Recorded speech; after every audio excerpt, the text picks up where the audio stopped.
No,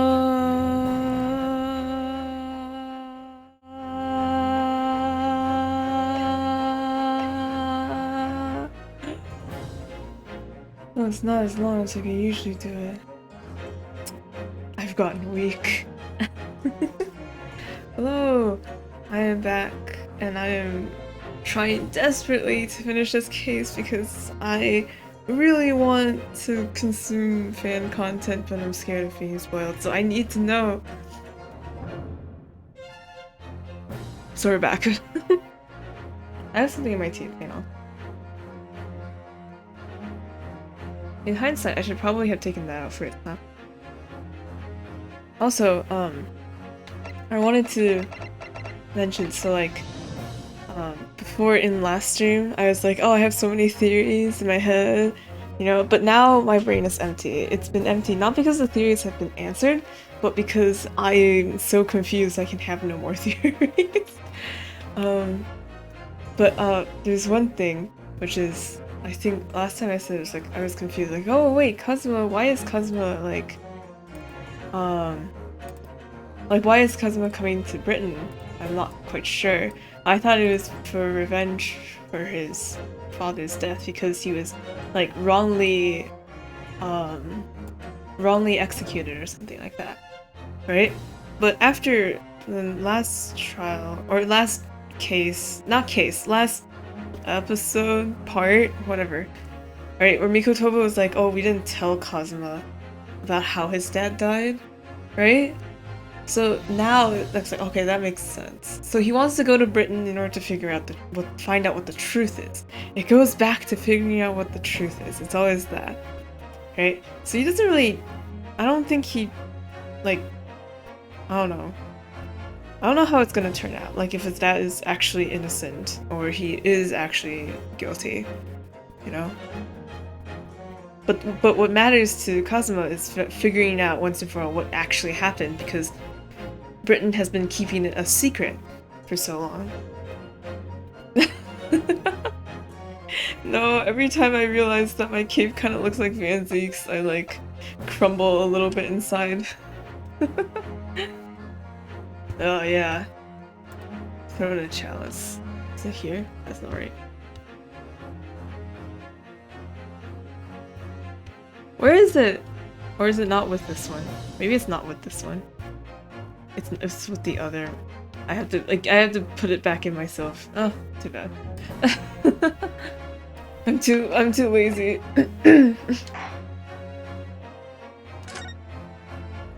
Investigation part 2. So last time it was what's his face? Mr. Vigil, who used to work as the chief warden for the prison that the professor was in, right? And then supposedly helped him escape prison, something like that, before his execution, right? But I don't know. In his whole memory.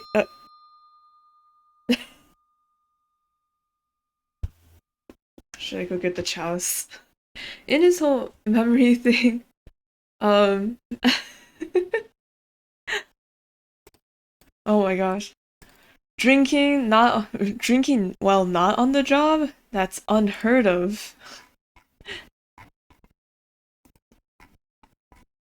We only drink in the courtroom. Suddenly we're drinking outside of the courtroom too?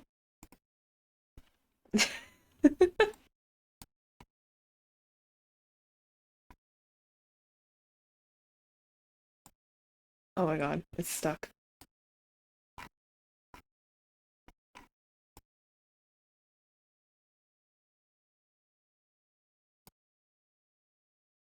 Does this work? Ah. Oh wait, no, it's not.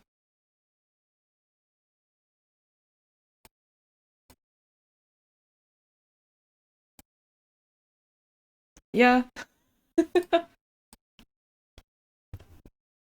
Yeah. This is like in retrospect, this is a very large glass of wine. Oh my god. In comparison to, I don't know, the rest of the proportions.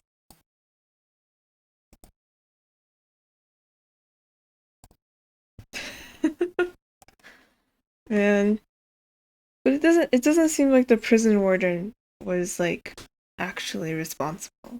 Or maybe he just forgot that. Who knows? So many questions. But not enough answers. 22nd November, 3:38 p.m. Shom Suite. Oh wait, I should probably record this just in case my Wi-Fi goes kaput. Okay.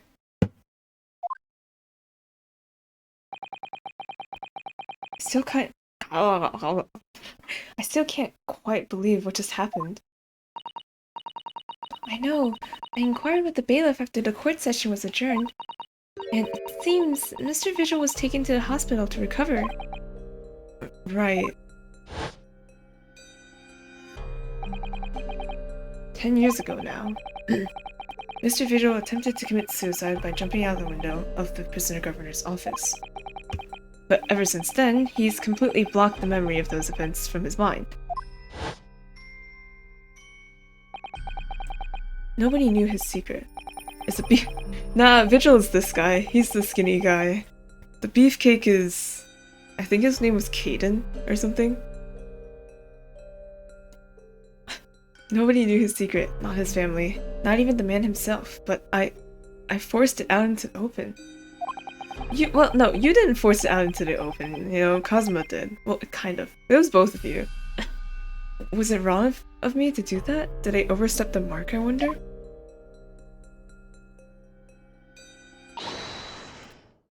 Bruno! Oh, Iris! You were miles away! Anyway, I've brewed a fresh pot of soothing tea for you. Oh, thank you. You and Susie have such an exhausting day so far, haven't you? Oh. Thank you, Iris. How thoughtful of you. Do you happen to know where Mr. Sholmes is? When we came out of the courtroom back into the defendant's antechamber, he disappeared. Oh, oh, no, I don't know. He just suddenly sprang to his feet and left. All he said was, "I must leave." I wonder if he's pursuing the mystery of Inspector Gregson's death. Well, you know what Hurley's always saying, don't you? There are mysteries in the world that should perhaps never be solved. For the construction of a solution comes only at the expense of the destruction of something else. What does that mean? He knows very well that when you open somebody else's old wounds, you often open your own too. But he just can't take his own advice and leave well alone. Solving mysteries is too important to him. That's so true. So true, Iris. But that's what I like about Hurley after all. Suppose that's a lot of a great detective in some ways. So then, let's have tea, and then I'll give you a hand. Oh, do you have time, Iris? Yeah, I finished this month's manuscript at last, with barely a day to spare before the deadline. Oh, I'm so looking forward to it. A brand new story to read in the adventures of Sherlock Holmes. You know, I've always hired Hurley's violin in the days before I have a deadline. You do? Poor Mr. Sholmes. I'm sure that's very wise, Iris. How sensible of you. Now then, my dear fellows, let's make a plan of action before we continue our investigation. Plan of action? But before that, hey, check out the bat. Iris, have you seen this? Your armband? The symbol of a defense lawyer in Japan? Runa, you've shown that to me dozens of times. Oh, have I? The thing is, I just feel wrong if I don't have it on my arm, you know? Well, if you ask me, I think you should try wearing something different now and then. Oh, really? Like what? Wait, yeah. Well, I can make something for you, if you like. How about a band that squeezes your arm when the person you're talking to tells a lie? Apollo Justice! I'll keep a space free on my left arm then. Oh my god. You didn't tell me Iris was a descendant of the, Grant Reese.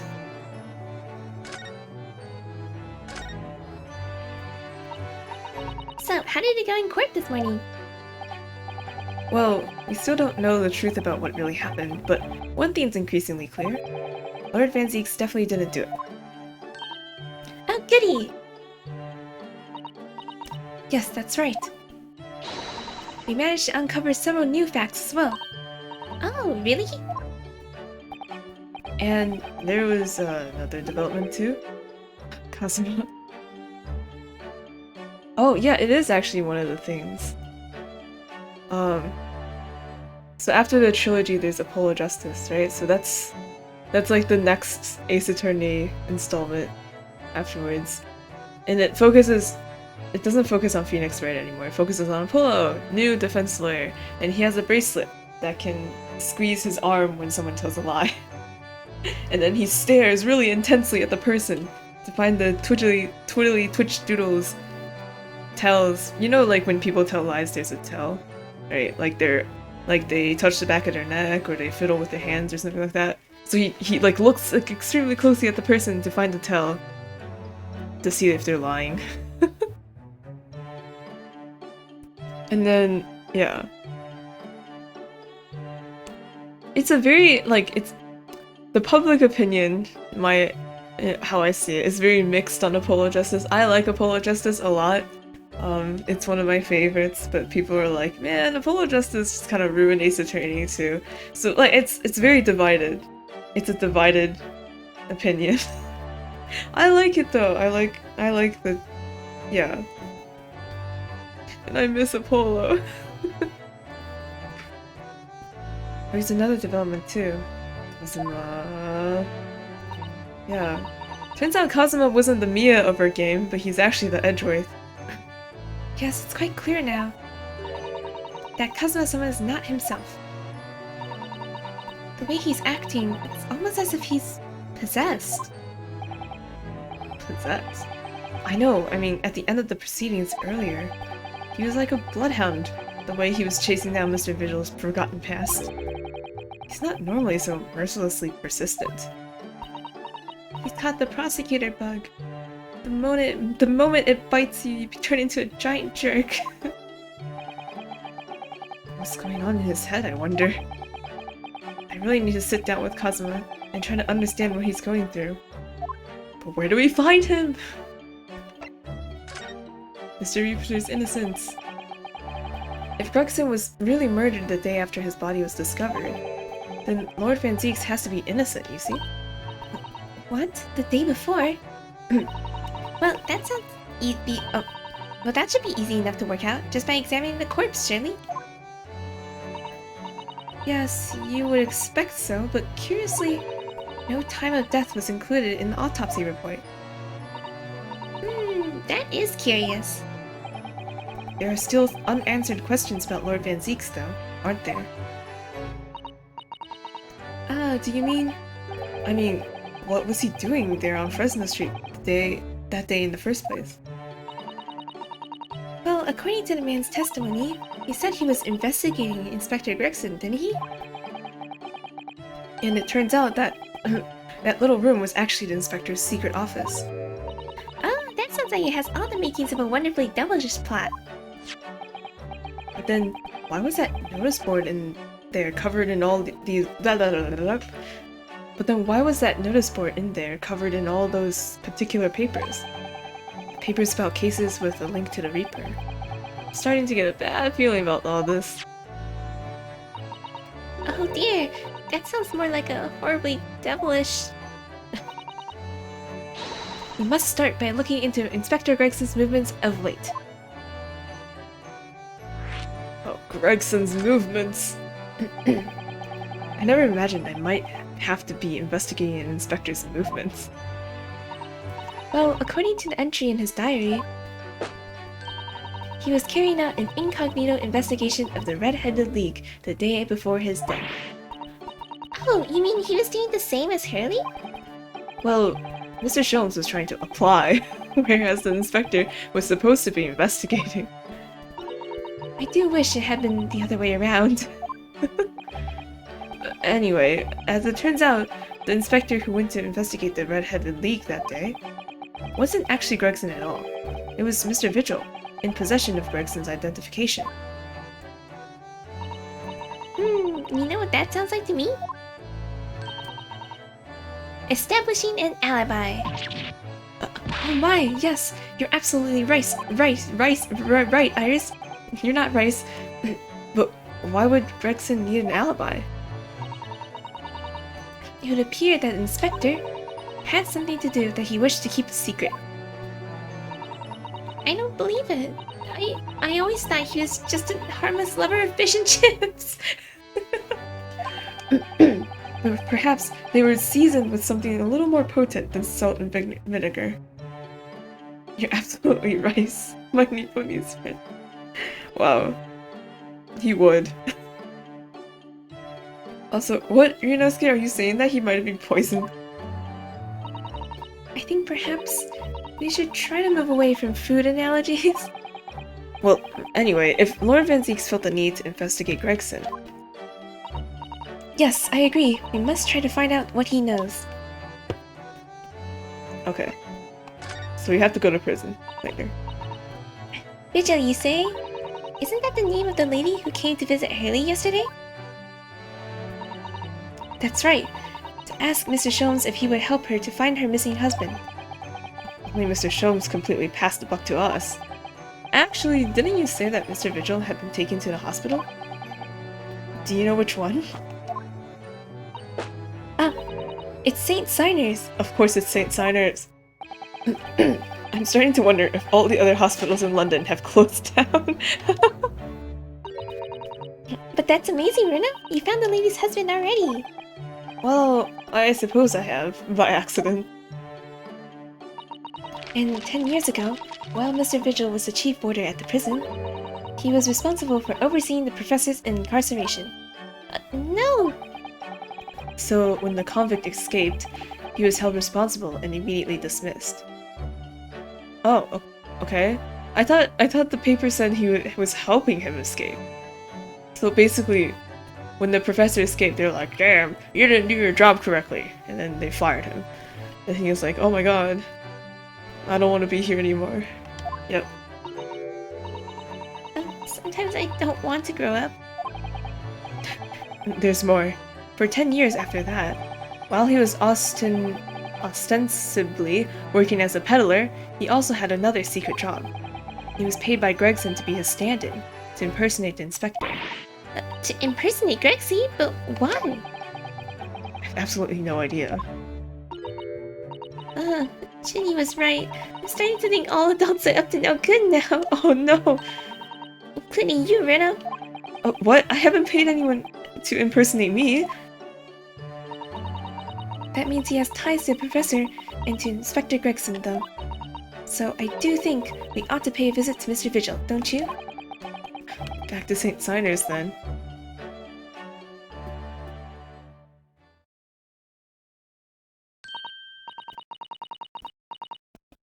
Well, I think it's clear what we need to do, isn't it? Adults suck. Yeah. She got bitten by an adult suck bug. Let us investigate, my dear fellows. Oh, Iris, you're even more enthusiastic than usual today. If anyone has anything to hide, my special Wilson shooting iron will set them set them straight. That water pistol? It's stuffed full of piping hot extras. What? It's still full of a piping hot extra blend of mine. Then I'm quite sure it will be very effective. What? I'd be careful not to hide anything. I better be careful not to hide anything. Well, it feels a little strange that Mr. Sholmes is nowhere to be seen, but still. Let's go and see what we can find out. Yes! Yeah!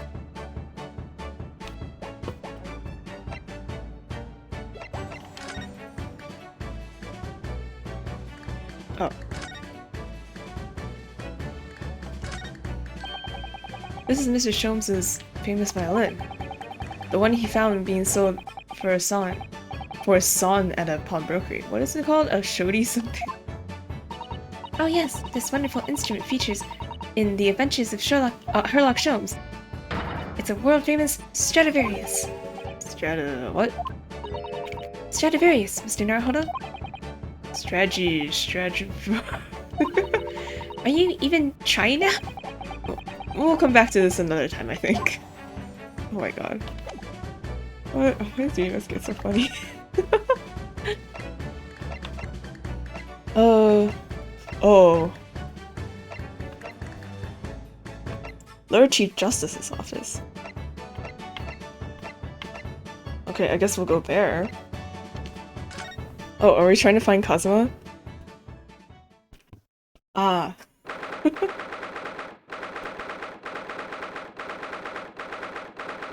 2nd November, British Supreme Court, Lord Chief Justice.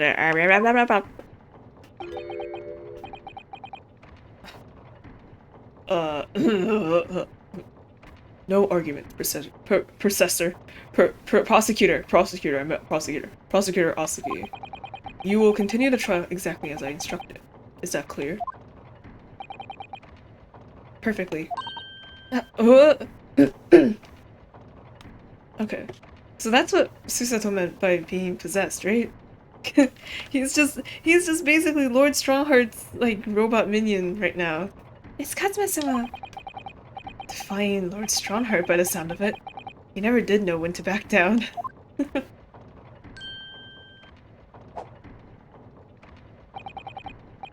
On your way now, Asugi. My lord. Hi.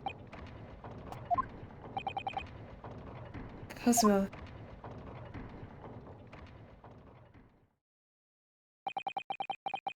He left without saying a word. Yes. What are you doing here? Oh, well, I was just hoping to ask you a few questions if you wouldn't mind. I wanted Vengence's trial concluded today. But Prosecutor Asugi's unwelcome inquiries are going to make it take longer than necessary. Unwelcome inquiries? As a result, I'm losing even more precious time. Currently 2 hours, 55 minutes and 41 seconds. 42. 43. Then we must resolve everything before 3 hours have passed, Mr. Naruto. Susato, I don't think that's possible. In a miraculous, not even 5 minutes. Anyway, I can't let the man's obvious bad mood put me off. I need information. Yeah. Go! Tell him, Yunosuke! You can do it! I believe in you! Show him your armband! Your defense lawyer's blazon? It clearly means a lot to you. You keep showing it to me every time you visit. Oh, yeah, it's a keepsake from my best friend, as well as a symbol of what I'm trying to achieve. But that friend has returned to us now, Mr. Naruto. Well, until it's time to return this to him, I intend to keep wearing it proudly on my arm. But that friend is going to face you in court, Mr. Naruto. A complicated situation by the sound of it. That friend should also take off a sword because having 2 swords makes him look really dumb. The Reaper. Does Prosecutor Asuki believe that Lord Vengence is the Reaper? I wouldn't know. Somewhat less deadly? Yeah. Just somewhat. It was 10 years ago, in that fateful close trial, that Lord Vengence made a name for himself among the judiciary. But the next trial he fought, he lost. It meant the ringleader of a criminal organization was acquitted, thanks to all the jurors being under duress. But that's awful. The man's freedom was short-lived. He lasted just 3 days. Yes, let me see. He died in a rock slide at his place of work, I believe. A rock slide? Correct. That was the inauguration of the Reaper of the Bailey. And people believed Lord Vengence was responsible? He was brought to trial himself, but it was shown to have been an accident. So he must have had a solid alibi then. Nevertheless, the mysterious deaths continued. In total, 16 persons perished in unusual circumstances, ostensibly at the hand of the Reaper. That's a long run of coincidences. Well, the Reaper's true identity may well be revealed by this trial. Wait. I mean, well, anyway. And the impact that revelation would have on the British public cannot be understated. Is that why it's a closed trial? Precisely. Okay, wait. So, here's my wacko theory. I have a wacko theory, okay? What if the Reaper, because they keep saying that it's a person, so I guess that's where we're going. But what if the Reaper is Gregson? What if it's Gregson, right? Because at the very beginning, right, Iris was like, well, Oh, Gregson had Vigil dress up as him and impersonate him. That means that Gregson wanted an alibi for whatever he was doing at the time, right? So if he had a quote body double impersonating him, and Gregson could just kind of go off the grid and do whatever he wanted or needed to, right? Couldn't he have been like this Reaper person? Because I don't know. Either he is the Reaper or he is trying to figure out who the Reaper is, judging by the board in the room, right? I don't know. But like, there's some instances, right? Yeah, Justice. He's also, what do you call it? Like, he doesn't talk bad of Vengence. And he praises the Reaper, I'm pretty sure. Right? The only like weird thing is that it can't have been all of the instances, right? It's like, because some of them have to be coincidences. The ones we saw with McGilded and Assman, like those were all like they had it coming for them. Someone wanted to get revenge. It didn't seem like Gregson had anything to do with it, you know? Like, it's just the consequences of bad guys' actions. But I don't like the rock slides, and then I remember Holmes also mentioning like people died from being like accidentally being run over by like carriages and stuff. Just like it's seemingly accidents, right? Those instances, maybe it was Gregson? I don't know. Maybe. My wacko theory is that closed trial. This country hasn't seen a closed trial for 10 years. So, the last one was the professors? The trial of Genshin Impact Asogi. Correct. Actually, we heard that originally you were going to prosecute that trial yourself, Voice Strongheart. Oh yeah. Vengence entreated me to relinquish the prosecution to him, that he might avenge his brother's death. And here we are, 10 years later. With the son of the man Vengence has condemned, now looking to avenge his father's death in the same way. They do say that what goes around comes around. However, it would seem that the new young prosecutor is harboring some ulterior motive as well. Like Kazuma is? I like my organization to run smoothly, in the exact manner that I prescribe. And with that giant clock in here, with the giant clock in here, I won't tolerate a single cog being out of step with the others. Ah, so that's what all those gears are about in here. Ryunosuke, it's been a year. If the young man refuses to mesh with the other parts of my great machine, I will be forced to take steps. On your Fitbit? Like what? What do you mean? Not something with which you need to concern yourself. In any case, all your questions will be answered tomorrow. Oh god. Lord Strongheart is scary. Now, I shall have to ask you to excuse me. As of this moment, I've been delayed from attending my next meeting by precisely 3 hours. Oh my, that is a long time. For someone who's so cautious about the time, you sure are late a lot. And I hold you entirely responsible. Even though we miraculously managed to fit everything in not even 5 minutes. I wonder if you might agree to us, talking with Prosecutor Asuki? Discussions between the defense and prosecution outside of the courtroom are generally frowned upon. However, I will make an exception in this case. Now go. You can find him in his office. Yay! Oh, thank you!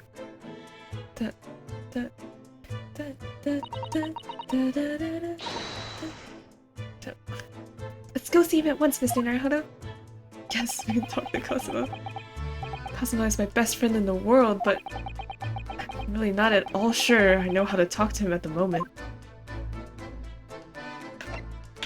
Kazuma, I feel like he's...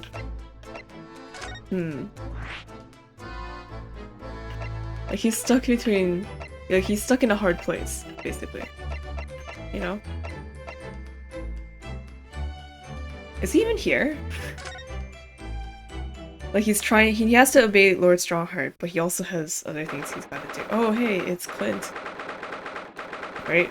Probably- he's trying to probably uncover the truth, right? Uncover the truth about his dad's death. How the Professor case went about. Like he's trying to figure that out. Right? And Lord Strongheart obviously doesn't want that to happen. Which is probably why he was mad at him before, because of the last part. It's always the truth! We're here to find out the truth! 2nd of November. Oh! It's another miniature model. So this is the office of Prosecutor Asugi now, is it? Kazuma-sama is doing so well for himself. So he just took over his Vengence. Even though he's always forced to kneel on the floor, Japanese style, in that dark corner. It's his habit to say Seiza style whenever he's working.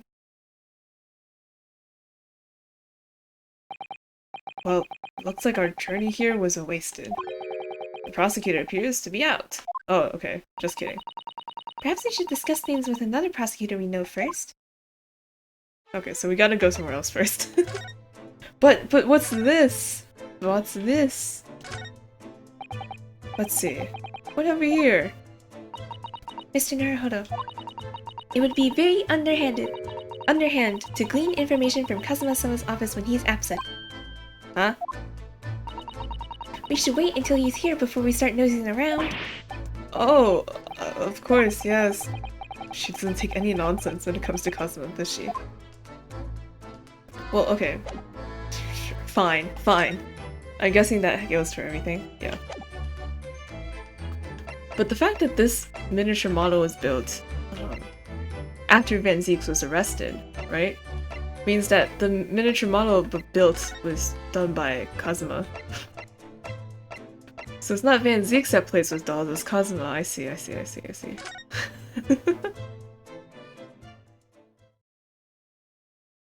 Oh, hello, sir. You seem to be enjoying yourself with a book. Local prison, cell 1. Lord Vengence is reading. Look. He doesn't seem like he wants visitors, does he? Why are we looking at him like he's an animal in a zoo? But he must have noticed that we're here, surely?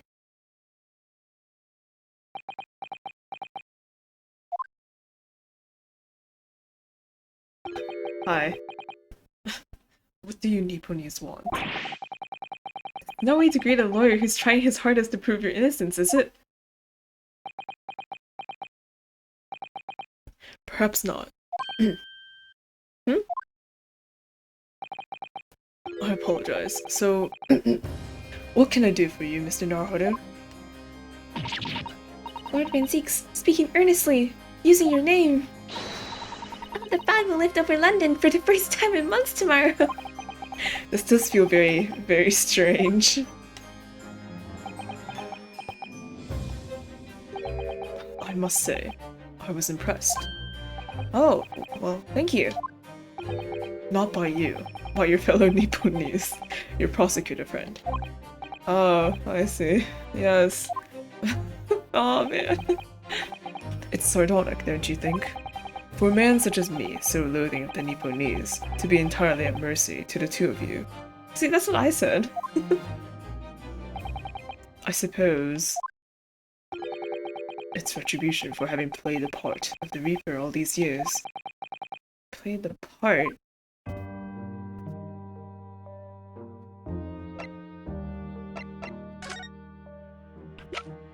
Hey, look at this. I think you know what this is. I think you know that this is worn by people in my country to show that they're defense lawyers, don't you? And I think you know that I believed you to be merely playing at lawyer craft, initially. But it would seem your armband may actually imply some dormant talent, after all. Lord Vengence, do you mean? Let's hope you wake up soon. Yes, I was clearly daydreaming. I almost forgot. I almost thought I got a compliment there. Okay. You once told me that you gladly allowed people to believe you were the Reaper, because it helped reduce the amount of serious crime that took place in London. If keeping quiet and playing the part benefits the cause, a cause I myself am committed to pursuing, then why would I choose to say anything? But the henchman of a criminal killed by the Reaper attacked you only the other day. And that was just the most recent of many attempts on your life, wasn't it? Someone is clearly profiting from your silence about all this. Someone is using you. Believe me, ever since the Reaper first appeared, I've been doing my utmost to expose him. Or rather, expose the organization. Oh, what? It's a group of people? Okay, shit. What? What? I mean, it would make more sense for more people. It would be easier to do things, but yeah. It's a whole organization? It's inconceivable that all those accidents were orchestrated by one man. No, the Reaper always appears to have very accurate information about the accused in each case, which can only mean that somebody at Scotland Yard is involved. Gregson! Someone at... you can't mean... It's taken me many years, but I finally identified a central figure in this Reaper organization. Tobias Gregson. No, no! Gregson, the Reaper? Oh, can't believe it. Wow, who would have guessed? Sorry. Yeah. It makes sense though, it makes sense. So, the reason you were investigating Inspector Gregson is because you intended to expose him as the Reaper? As I said, the Reaper of the Bailey is no single person. It's a highly secret organization with close ties to Scotland Yard. There's no doubt that Gregson was a key member of the organization. I don't believe it. Are you saying that Gregson, he was behind all those awful criminals, meaning that... Gregson didn't do the dirty work himself. Oh. He was the tactician. His job was to covertly investigate the marks and plot their assassinations. In order to do that without arousing suspicion, he regularly needed a firm alibi. Which is where Mr. Vigil came in, posing as an inspector. Vigil knows nothing about the Reaper, but the room he rents on Fresno Street was almost certainly the headquarters of the operation. Gregson would have met the assassin there for briefings. So we don't actually know who carried out the killings then? Actually, I do have a name. You what? Well, if you can name the man, you have the true identity of the Reaper already then. Or, if I can name the woman. Huh? Oh. She's a young woman by the name of Asa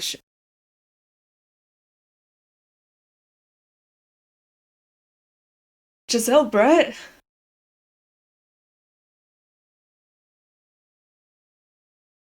So wait, so Watson was killed in a Reaper repercussion then? I don't know, because I had this other wacko theory that Watson was on trial, but got a not guilty verdict. But then with Yeah, it's Giselle's real name is Asa Shin, which is weird, right? Because it makes her sound like she's Japanese. And they were saying that she wasn't actually an exchange student. I don't know. There's so much. I don't know what Giselle is happening. It's just like, I don't know. I just don't know. But like, okay. It's all coming together. It's forming together in my brain. Yeah, because I was saying before, I was like Sherlock is like really adamant on the Reaper thing. Like he's kind of the guy who always points out that like, oh, don't forget about the Reaper of the Bailey, you know? And I thought it's like, oh, I mean, like, I guess it makes sense that you would want to remind the player of that, but like, it feels weird it's always Sherlock doing it. So I thought that maybe Watson was involved in the case, and then as a result was killed, even though he went to Japan. And that was her motive? Or you know what? Whatever. Okay. They'll explain. Wait, what? Shin?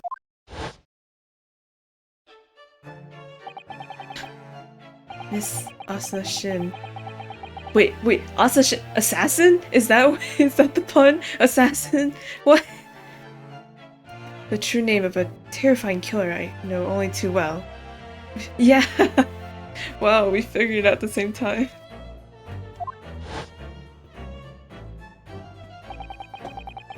She came to Japan posing as a visiting student and murdered Dr. John H. Wilson. Then, just when it seemed that diplomatic protection would help her escape Japan and conviction.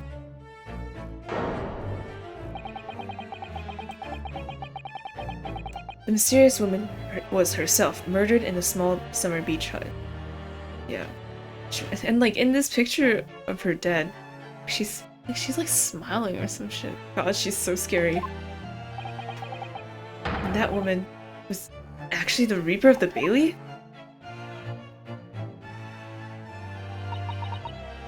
Mr. Naruhodo, this perhaps isn't the place to discuss. No, of course not. We can't mention it here. The fact that she killed Dr. John H. Wilson. Because Iris doesn't know, and it's very likely that the man was her father. Don't worry about it, Iris. Everything's fine. Asa-shin, I should let father know at once. Yes, I agree. Vengence is like, what are you talking about? Prosecutor Asogi. Kazuma, isn't it? Kazuma Asogi. You say he's a friend of yours. My best friend. Not just a friend, my best friend. It's very important that you emphasize the best.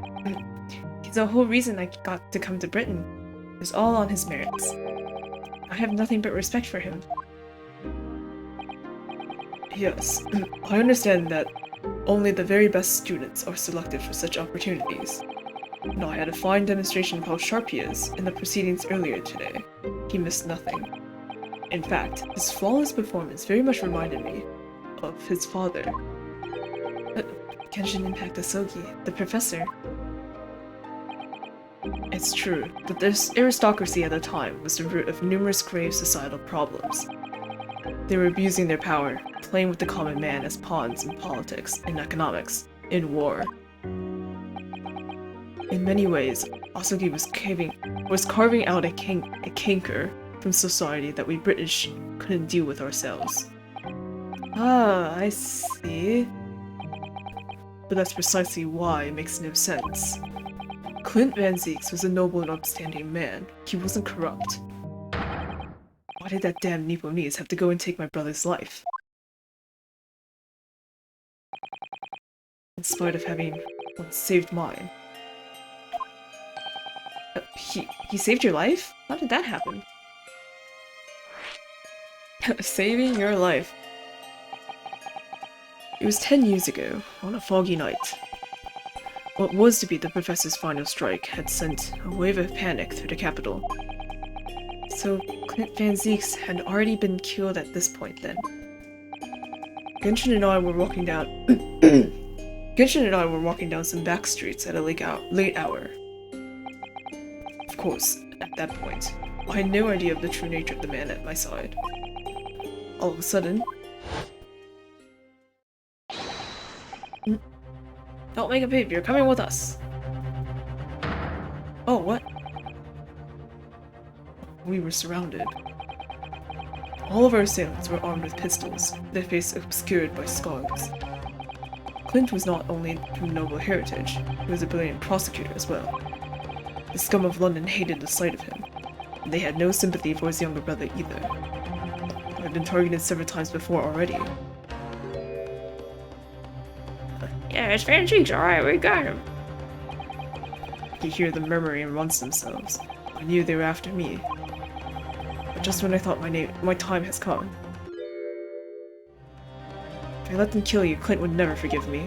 It was Asuka's voice, just a whisper in my ear.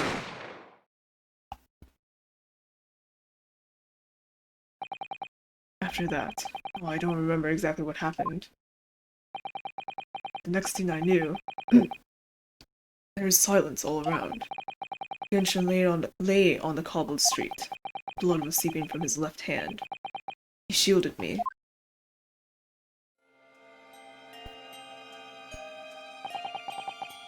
Two days later, they arrested him. On suspicion of being London's most notorious mass murderer ever. The professor. How awful for you. All at once, I lost the brother I revered, and the foreign friend I held in such high regard. So sorry, Lord Vengence.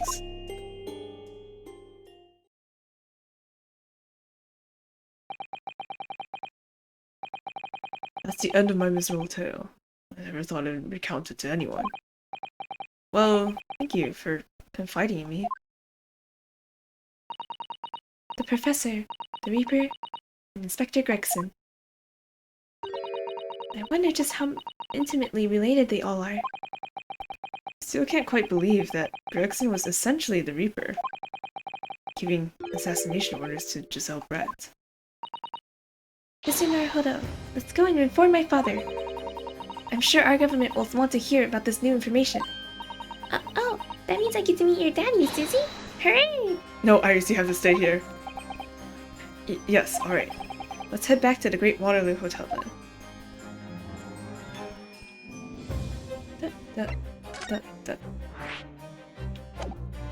Oh, what? Ah! Okay.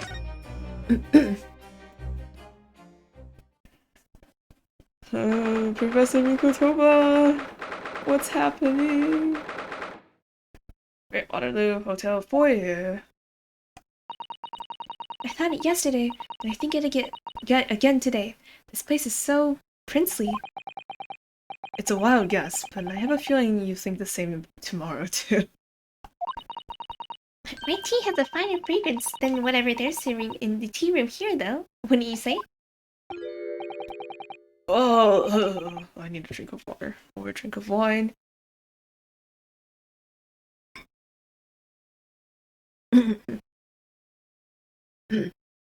Oh, look what we have here. This is an unexpected pleasure. Father! Ooh, isn't your daddy, Susie? How lovely! I can talk. What a charming young lady! And you are? This is like taking your friend from kindergarten over to your house on the playdate. Oh, really? So you're the author of the Adventures of Sherlock Holmes, are you? That's me, Iris Wilson, at your service, sir. I swear, here. He makes the connection in front of Iris. I'm gonna be so... Susie's been such a wonderful friend to me over the last year, you know? Well, Miss Wilson, I must say I read your work regularly with much interest. Iris actually lives with Mr. Sholmes, you know, Father? Is that so? Well, perhaps that goes some way to explaining that bright look in your eyes.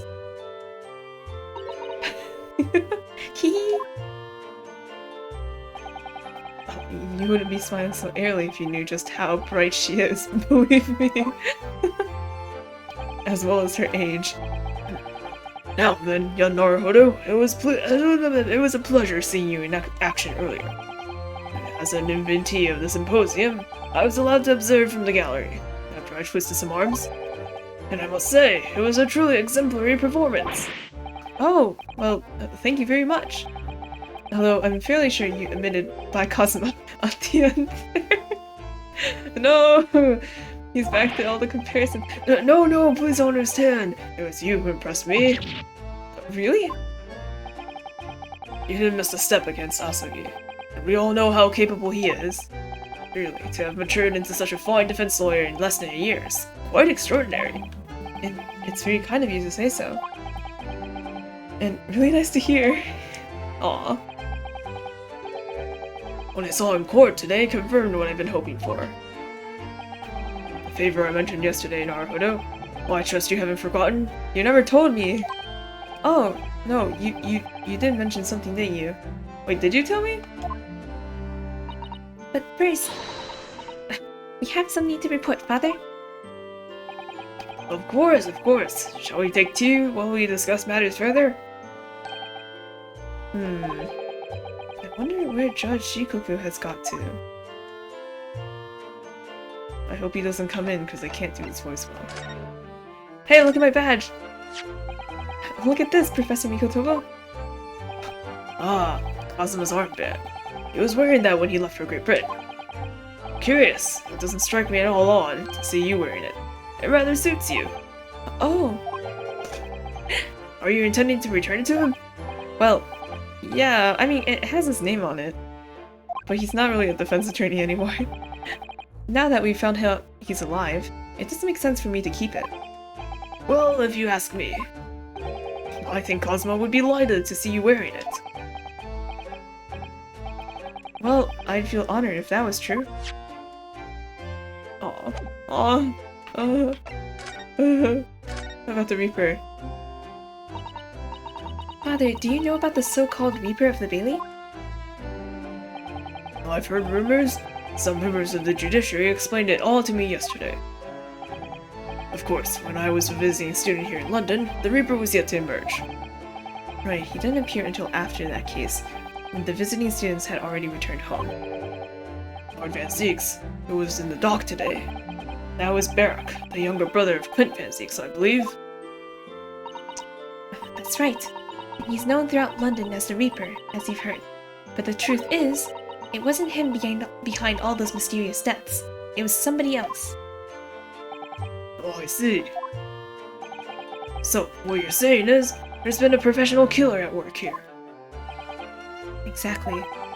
Somebody by the name of Asa Shin, in fact. Oh, I beg your pardon? Did you just say Asa Shin? You mean that Giselle Brett woman, who was responsible for killing my great friend?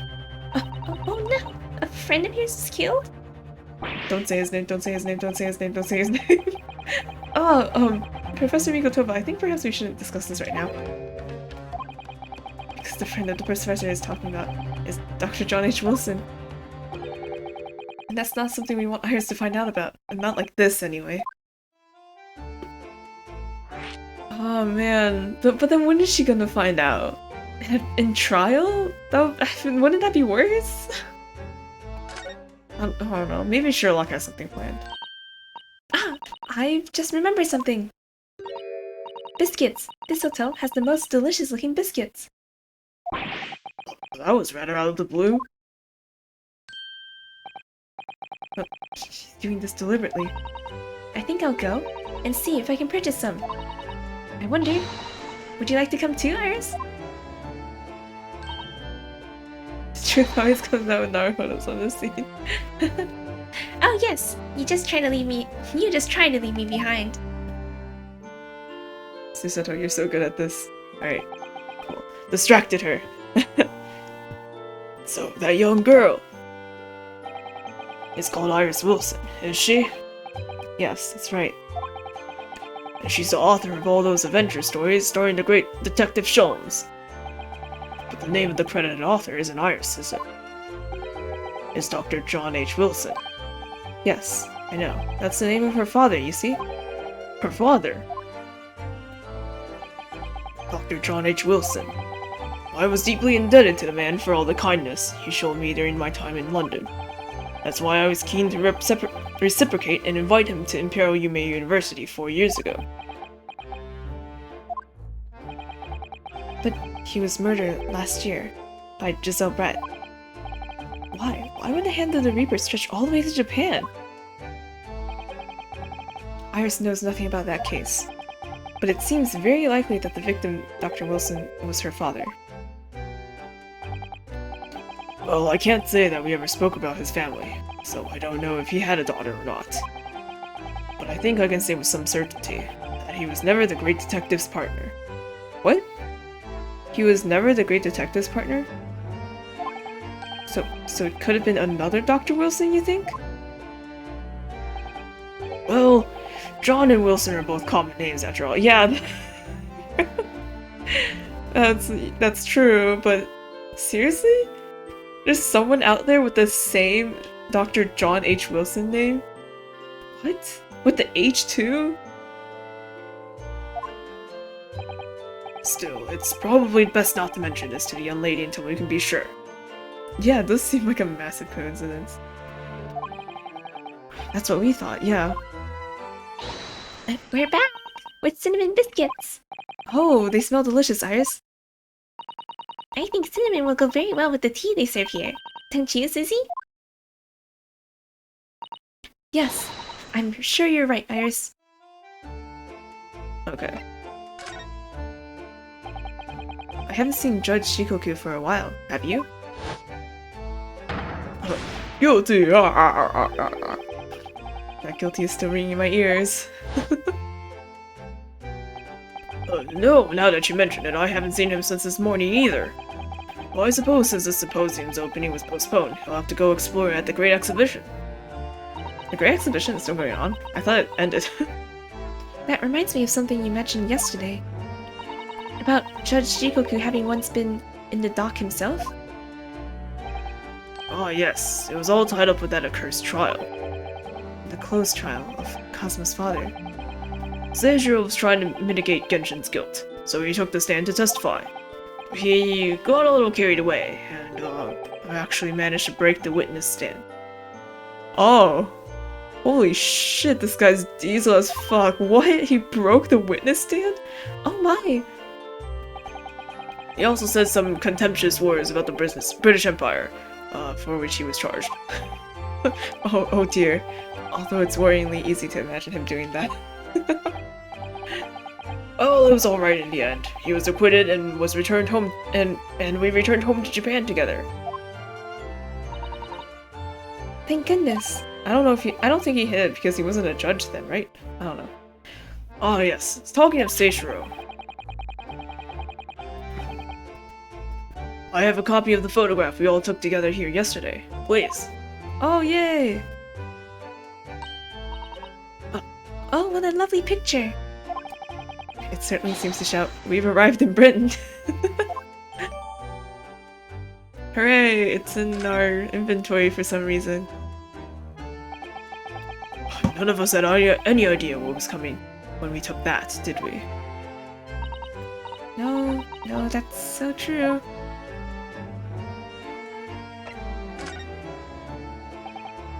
So, you mentioned a favor that you'd like to ask me. Well, this fateful trial that you're fighting. One way or another, it'll be over before long. And when it is, I'd like you to accompany back to Japan. Oh, what? You want me to do... What? Father, what's the meaning of this? Why do you keep bringing us back to Japan with no apparent reason by now? Susato, you should understand. You've seen how our courts work firsthand.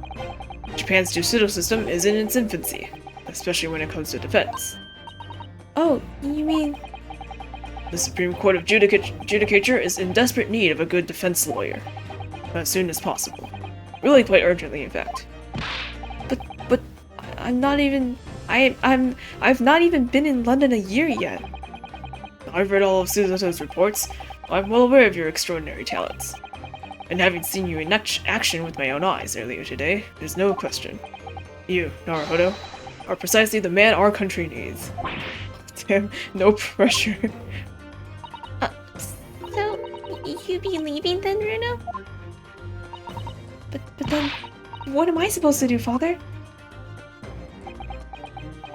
I hadn't thought about that.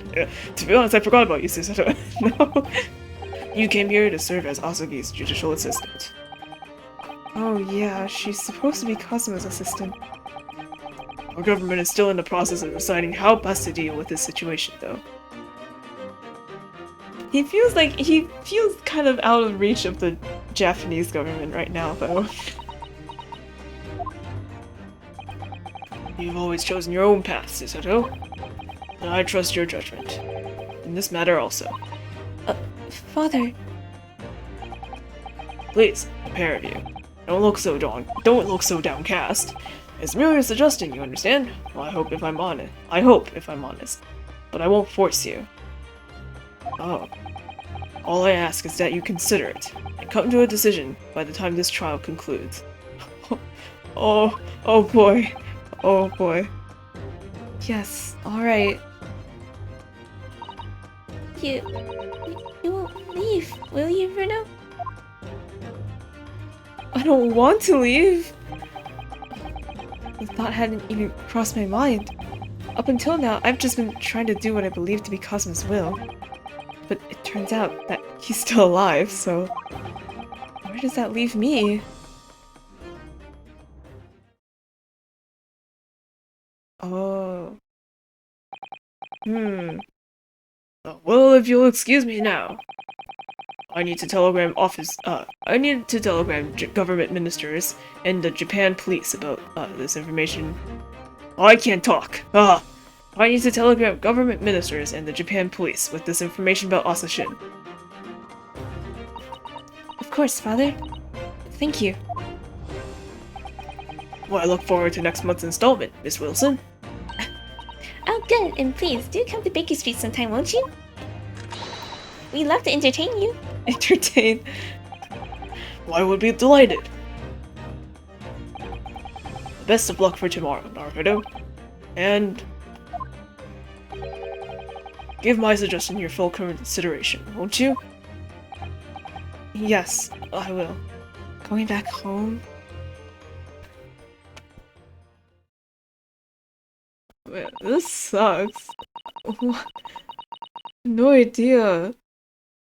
Especially when he puts it like, oh, Japan needs a good defense lawyer, as in, like, you know, you're exactly what our country needs or something. I'm like, damn, but obviously, like, we don't want to go back, you know? You know, Kazuma-sama has always meant a great deal to my father.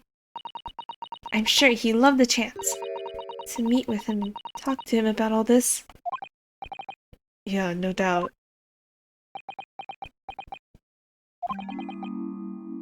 Asashin? Oh. Of course, it's so obvious. Oh no, wait, Sholmes! How are you here? Why are you here? Have you been following us? What's... How could I have neglected to consider the possibility before now? Hey, Sholmes. Mr. Sholmes! He is a ninja. Curly, where have you been? Why, I joined you all for tea, of course. What an extraordinary question. I didn't notice you at all. No matter. Anyway, to more pressing concerns, Mr. Naruhodo. Oh, yes. I must dispatch a telegram to your country at once. It's a matter of much urgency. To Japan, you mean? Tell me, to whom I can entrust the task. Quickly, who now? Who? What? Who? Well... my father has just now left to send a telegram to Imperial Police Bureau of Japan himself. Oh, I see. Well, he looked reliable enough for a bearded fellow. I don't think that what father sports can be considered a beard, Mr. Shams. There's not a moment to lose. Kindly ask your trusty unshaven father to see this is sent. I will, but what is it? No questions at this time, if you please, Miss Susato. All we can do is pray that for once, my deduction is awry. Doesn't that imply that your deductions are normally correct, Mr. Schultz? Which isn't exactly... now then! Oh. You may be surprised to learn that I am a very busy man. I certainly have no time to hide behind settees and eavesdrop on other people's conversations. Oh, sure, yeah. So that's what joining us for tea meant. I leave the sending of this in your hands then, my dear fellows. Oh. Oh, wait a minute, Mr. Sholmes! He just sort of ran off, didn't he? At quite a pace. Left the unpaid bill for his tea behind too. Oh my god.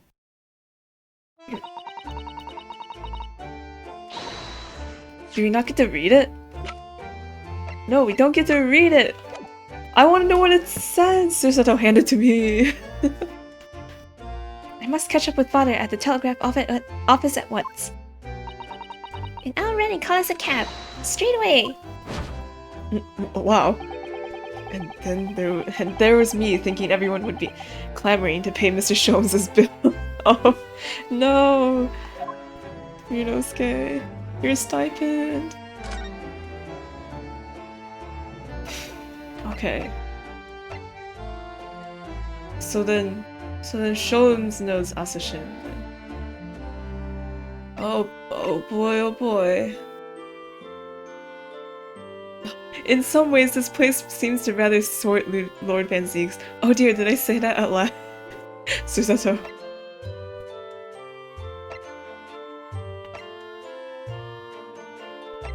Okay.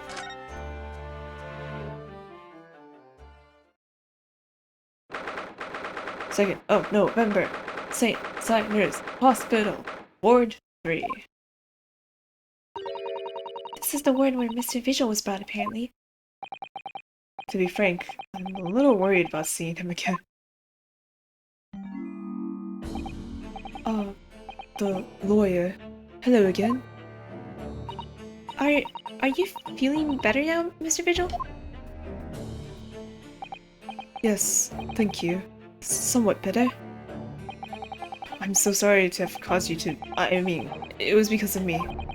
If I hadn't exposed your secret and forced you to remember things you obviously tried to forget...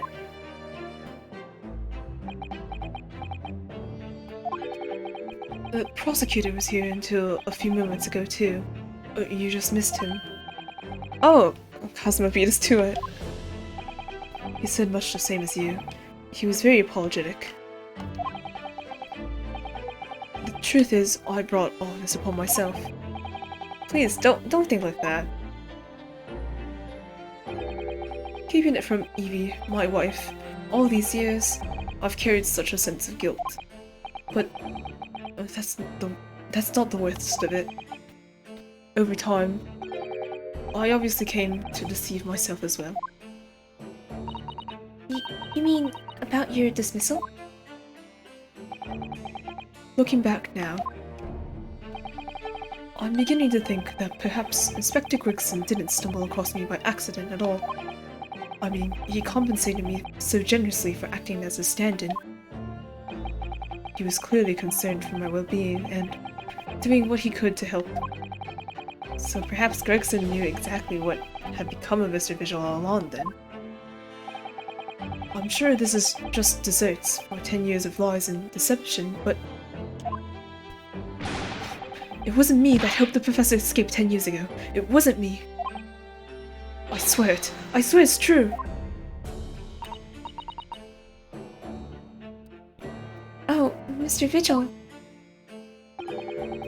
I'm sure you'd rather not dredge up even more from your past at this time, but if possible, could you tell us exactly what really happened?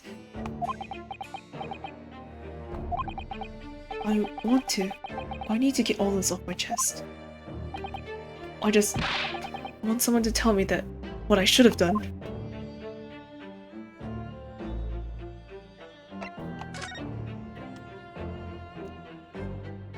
My badge. There's a visual. Would you mind casting your eyes over this? Oh, my head. It's throbbing. Oh no! It's too soon, Mr. Naruhodo. It's too much for him. It's just the armband. Too much for me seeing him swim like that. Maybe I should lay off the evidence for a while. Okay.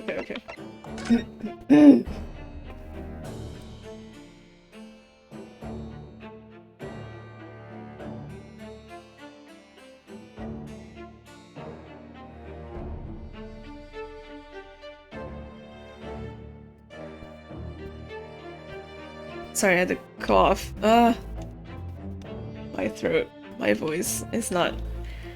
It doesn't hurt, but it's definitely not doing what I want it to do. Gregson's request.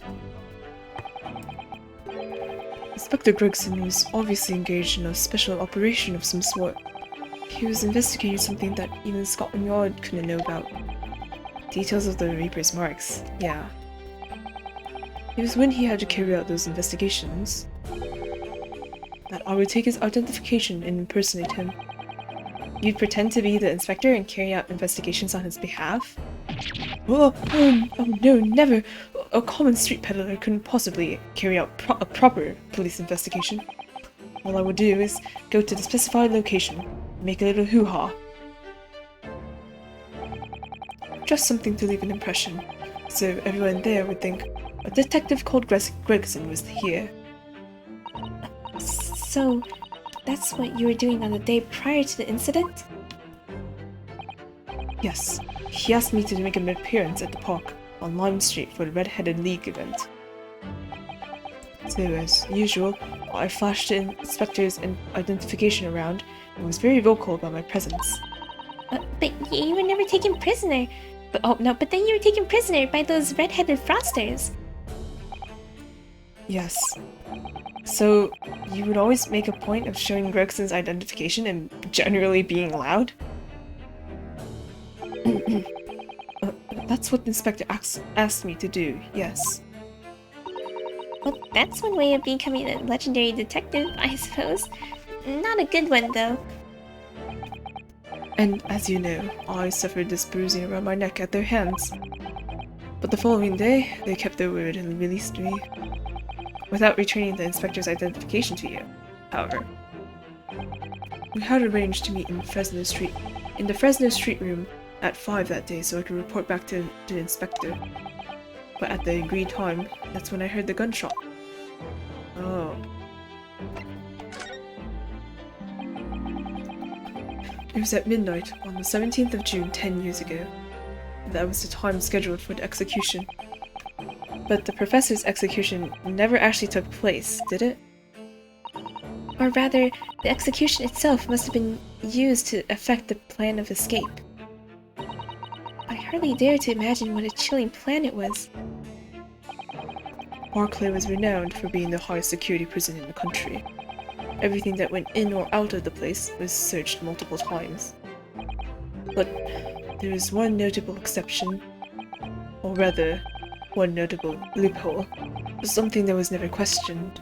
I have a feeling I know what that loophole was now. The coffins into which the bodies of the executed convicts were placed, correct? Yes. Once the coroner had confirmed the death of a condemned convict, the body was taken in its coffin for immediate burial in Lowgate Cemetery, just behind the prison. The chief warder first had to sign the necessary papers. And after that, no member of staff was permitted to touch the coffin containing the body again.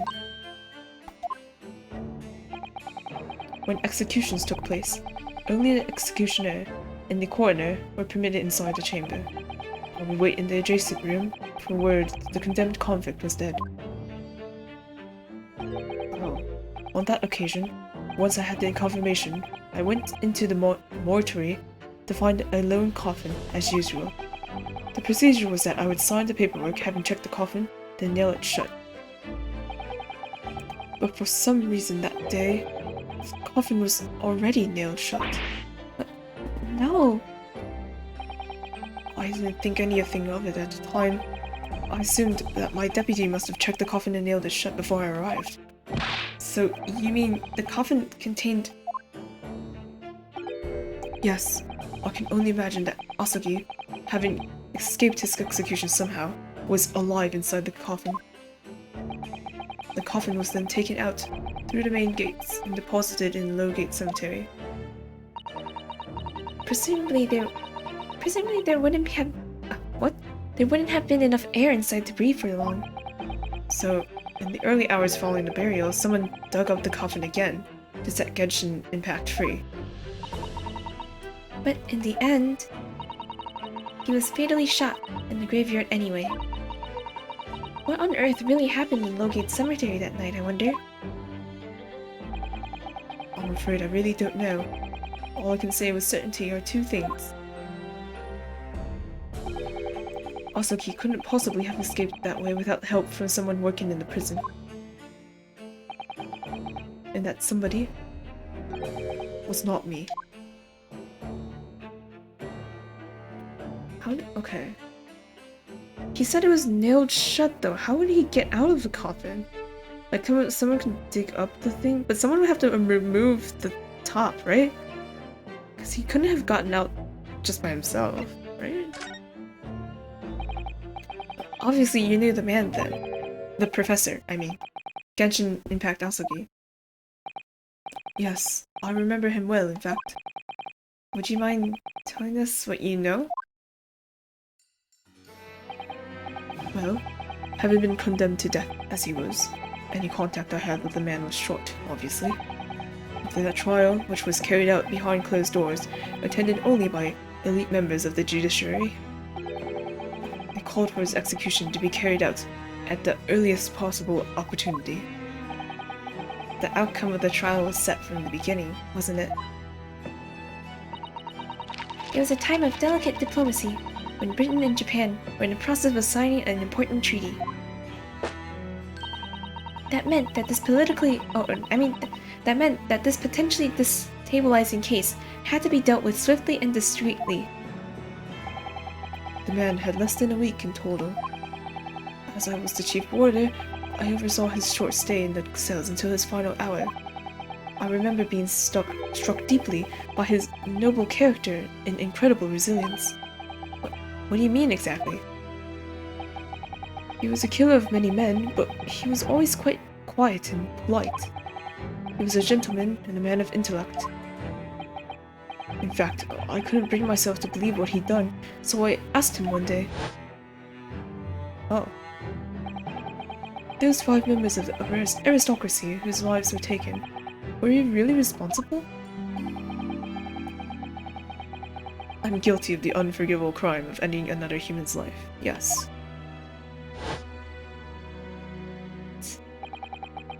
What? Okay. The following day, the closed trial took place, and the verdict was no surprise. Guilty. That night, when he was brought back to his cell, I saw something. Something unusual. Something unusual? What? The last will and testament of Genshin Asogi. Will? He wrote a will? As I said, it was on the night following his trial, after he'd been found guilty. I was doing the rounds of cells, and when I looked into Asagi's, I noticed that he seemed to have a sheet of paper in his hand. Ah, his last will and testament then, presumably. As soon as he noticed me, he hurriedly shoved it behind his back. Oh. But why did you find that so unusual? Isn't it normal for a man to pen a will when he knows his death is nigh? Yes, that's true, but there were special conditions to Asagi's incarceration, you see. What sort of conditions? Well, even though he was held in a cell designed for condemned inmates, He was allowed to keep his personal effects with him, with one exception. Really? He was allowed his things? That is unusual, certainly. Of course, he had been convicted of killing 5 members of the aristocracy, but at the same time, he was a guest in our country from the Empire of Japan. This weird silver lining is like, yeah, you're gonna die tomorrow, but hey, you can keep your backpack and clothes before you die. Hooray! What? You know, we treat our guests well. The fuck? Okay. The powers that were determined that his final days shouldn't be needlessly uncomfortable. And what was the exception that you mentioned to the personal effects he was allowed? That's the point. He wasn't permitted to have writing materials. Specifically, no pens or paper. Oh. So, he was prevented from leaving any written record of what had happened to him. Yes, that was the long and short of it. I have no idea where he obtained that paper. Any writing materials would have been confiscated from him upon his incarceration. As I said, he hid the paper behind his back, and then he pleaded with me. Oh. What did you just hide behind your back? Please turn a blind eye. This is my lifeline. But you know it's against the rules. You're the only person who's seen. If you just agree to keep quiet. Alright then, but what's that on the paper? A last will and testament. This will is the only weapon I have left now.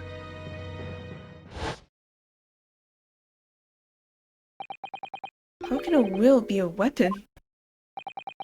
So I decided to pretend I'd seen nothing, and I let him keep his will. But then, later, it just seemed to vanish without a trace. What? What do you mean it vanished? It would seem that isn't the end of the story with this mysterious will.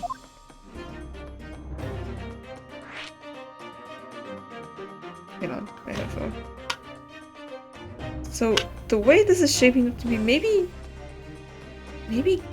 Cosmo's dad is innocent then. So maybe he is innocent.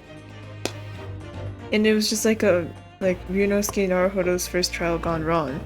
Right? Where they just needed to pin the crime on somebody and really quickly. Or something like that. Or it kind of looked... No. Or the killer, like the actual killer, made it seem like it was Genshin Asugi. Right? And they were like, okay, well, we don't have time to try to figure out the truth, right? We need this done and diddly, right? Kind of like how Naruhodo's first trial went. And then, right? So then they just, yeah.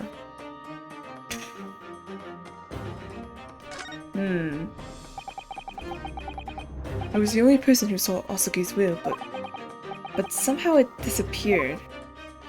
It was after Asugi's execution.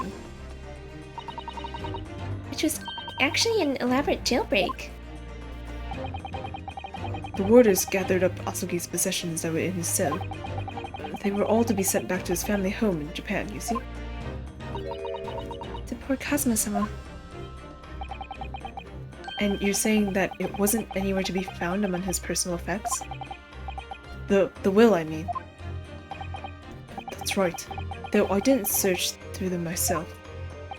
But Governor Kaden was livid. He was screaming, "I cannot disappear completely!" That doesn't quite make sense, though. No. This guy is, he used to be the chief warden at the prison that held the professor. He's not the main suspect, because he's kind of, like, he's connected to the case, but he, you know, couldn't have done it. Yeah. That doesn't quite make sense, though, does it?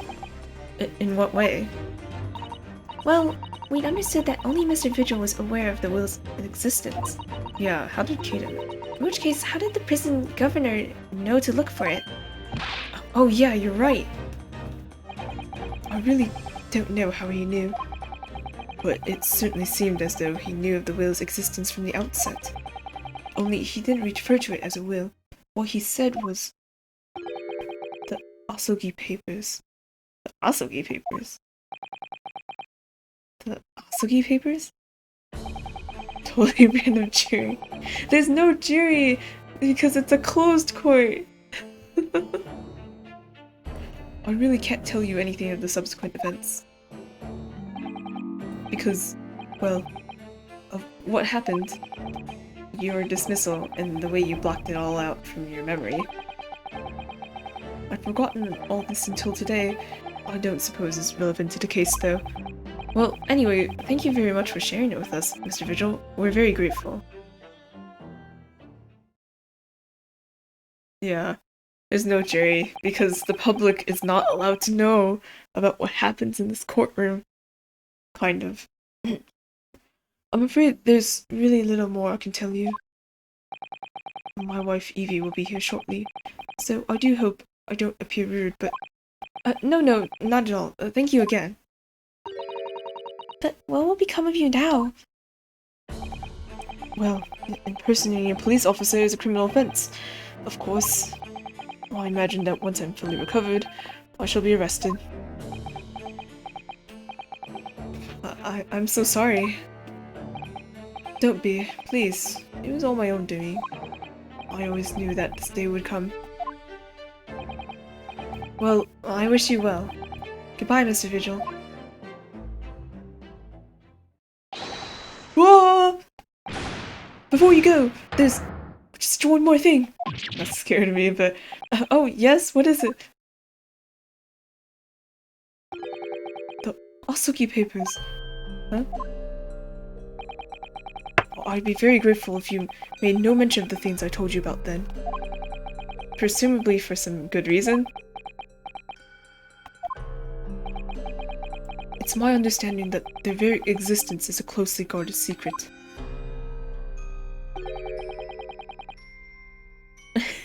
Yeah, he did. If it became known that I'd remembered, well, it could be rather troublesome, I think. I understand.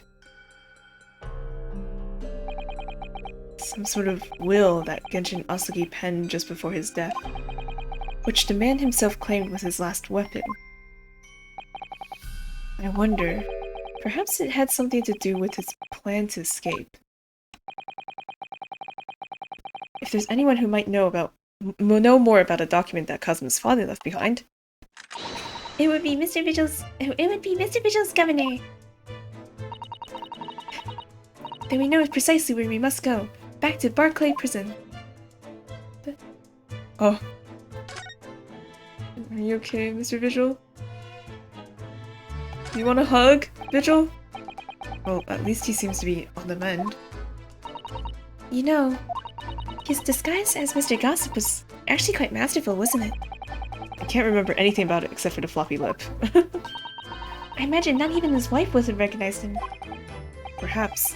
But did he really have to take it quite so far?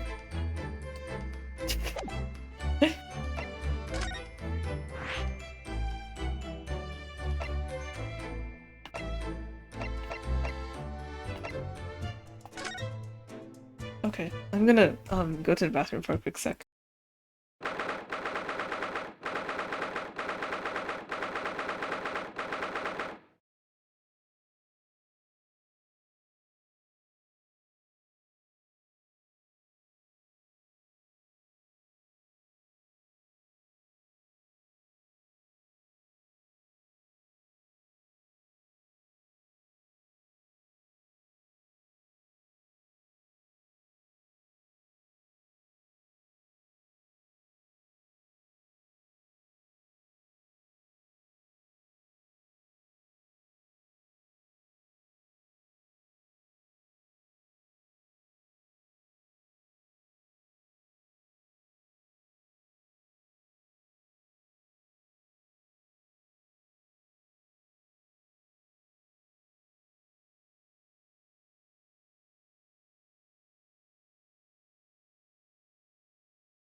2nd of November. Barclay Prison Governor's Office. Ah, this guy is back. Oh, back again, how are you? Yes, hello. After all your investigations, I will report just now. I gave him the most ununderstandable voice. You found him, eh? Vigil? Yes, luckily.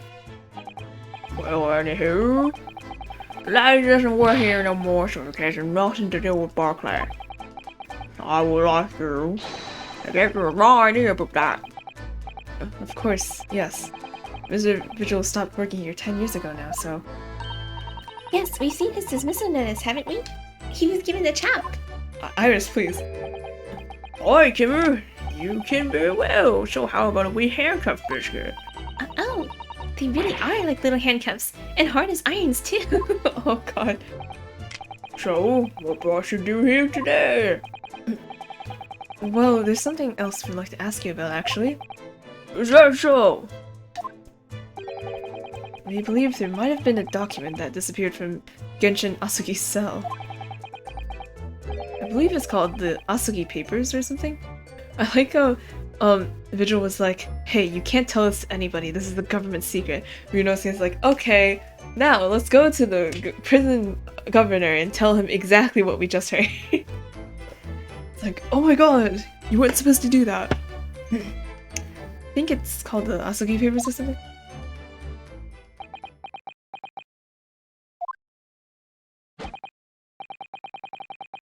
Oh. Oh god, for a second I thought he took out a gun! I don't know. Dude, what's the pawnbroker guy got me so confused. Secret Service Johnson. Did I say Grayson's death and now what would have happened to both wait, Grayson's death is not to do with things that might have happened at Barclay. Leave the past in the past, right? Let's not forward with the irrelevant details. The expression changed completely. We're clearly onto something here.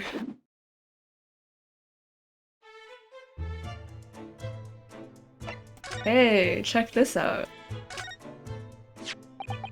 What's that there, then? It's actually the sign of a Japanese defense lawyer. Well, if you have to wear something like that to prove who you are, perhaps I should wear these handcuffs, eh? Well, I mean, it definitely says something about you. I think maybe they're more of a sign of the people you catch than you yourself. Aye, that's true. You got me there, huh? They're not actually a sign of anything, are they?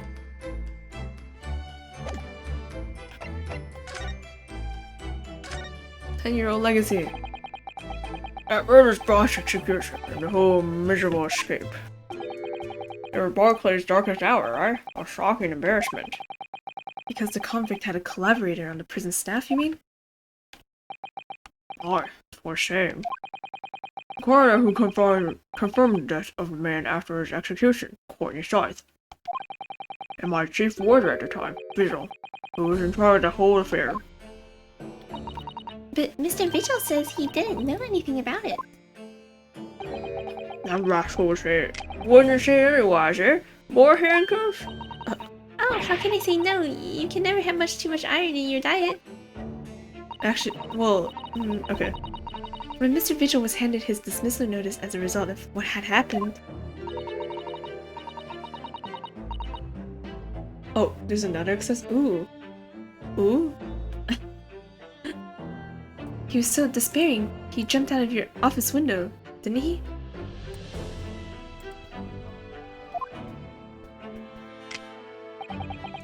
I don't know like you said, but that's just Vigil trying to get out of it. Do you think he wouldn't have jumped from the shock of his crimes being exposed, eh? I do. You wouldn't say otherwise, though, would you? Of course, I can't show no responsibility myself. Why should have let him deceive me? Actually, there's better than anybody that can know it all. Blah, blah, blah, blah, blah. With Grayson having been murdered and Dr. Scythe forbidden from having any visitors. No visitors? Someone obviously doesn't want her giving anything away. What a strong heart. Well, we're not going home empty-handed. And I wouldn't dream of sending you packing with now, Timber. Yeah, take a handcuff or two. Oh, well, it would be rude to say no. Wouldn't we want to become an anemic? We come back from the governor's office and Iris just has like a bag full of hand-cut biscuits. It's like, I have no idea what I'm gonna do with all these. I suppose if there's anybody who might still be caring about what happened back then, it'd be that lass from the forensic division, Maria Gory. Oh, is it the plague doctor mask girl? It probably is, right? Maria Gory? Her last name's Gory? Seriously? Oh, I saw her. She didn't have no more, just the one. Oh, it is her daughter. That wee brain's full in my footsteps. You didn't ever see her with a scalpel in her hand? Ah. Yeah. Mama, what's this? Ah, where did she spring from? And did she just call the doctor Mama? Dr. Side's daughter, Maria Gory. We could do some talking to her. Gory! So she's Dr. Side's daughter, but her surname is Gory? Oh, there's some family history, I'm sure, but I do not ken the ins and outs of it. Ooch. She grew up watching her mom working with the bodies of the folk who died in strange circumstances, and tried to do the same with her own life. I cannot understand myself. Somebody turning southern. Perhaps she was driven by a deep respect for her mother. Perhaps. Anywho, she was in charge of Grayson's autopsy, I believe. Right, and the coroner responsible for this incomplete report. Someone told me that the wee lassie always loved her mom's story about cutting up bodies. There's even a rumor that she used to listen to the funeral march as a lullaby. Well, then perhaps her mother might have told her about the autopsy in the case 10 years ago. I'd say there's a fighting chance, at least. That's the thing. I don't know if she'd tell her if there's like a lack of autopsy, because that's the right? I don't know, whatever. After all, it was a life-changing case for all of us. We really need to speak to Miss Gory herself about this, I think. Well, thank you very much. I'm no happy about any part of this. It took years for Londoners to finally forget the whole professor business. Can you not give up on this, laddie? Stop asking pointless questions. I'm sorry. I don't like dredging up these painful memories for everyone. Can you just stay away, Nu? Leave me alone and then I'll come back here, eh? Nope, we're gonna ask more stuff. How'd you come to know about that, laddie? There's no many folk here, even here in the prison, who've heard of those papers. Oh, well, I can't tell what Mr. Vigil told me. I'm afraid our sources must remain confidential, sir. We've been led to believe the papers are actually a last will and testament, is that right? The professor's, or rather, Genshin Asugi's.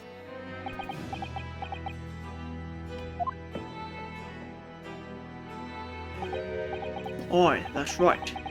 You're well informed, Jimmy. Oh, is that the end of the silent treatment? But then after the convict's execution, it mysteriously vanished from his cell, didn't it?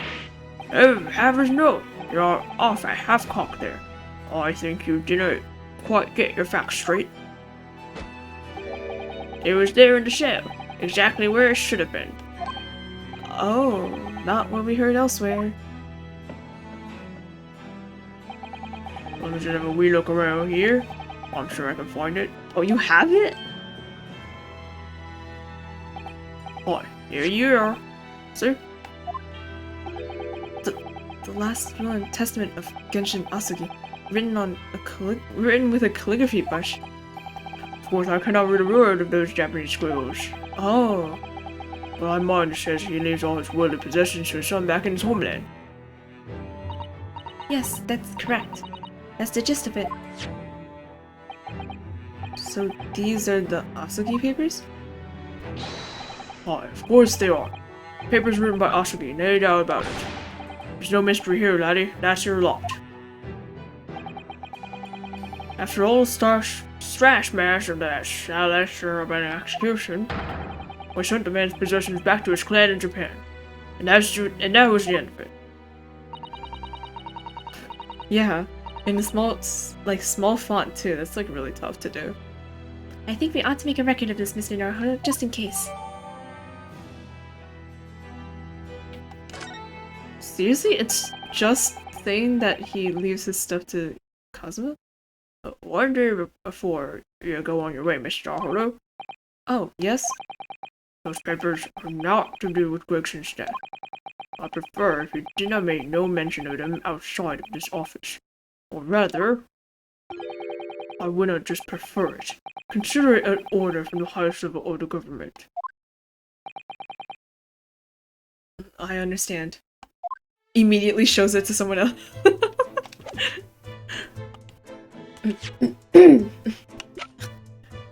I understand, he says. Alright, time to show this to Kazuma. Like, what? I, Genshin Asuki, hereby request upon my death and all material possessions of to be delivered to my son, Kazuma Asuki, in the Empire of Japan. I accept my fate in this foreign land and knowledge that I will never see my home of it, but I regret nothing about my chosen path. Okay. I regret nothing about my chosen path.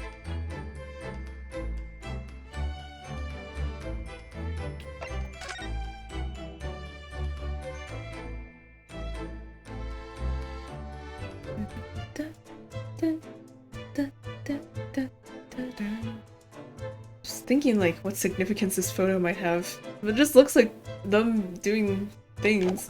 Like what? They're just there. Oh, I need a cough.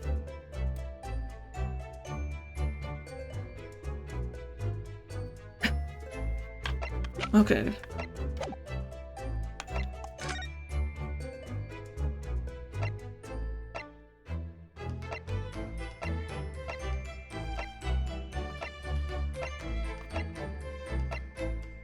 Okay, let's go to the prosecutor's office and hopefully see Kazuma, and then we can present the papers to him! Because we love following orders. 2nd of November. Prosecutor's office. Oh, there he is! He's admiring the hallowed chalices. Just like, should I also fill a glass with wine and crush it with my hands? Kazuma. I thought it wouldn't be long before you paid me a visit, Ryunosuke. I was right about what I said, wasn't I? Sorry? Now you have all the makings of a great defense lawyer. Well, I always believed that you'd fulfill your dream of advocating in the British courts. I just never imagined for 1 second that it would be as a prosecutor. Seeing you stand in a foreign courtroom so gallantly and realizing your dream, Kazuma-san, I'm truly happy for you. And I'm truly grateful to you, Judicial Assistant Mikotomo.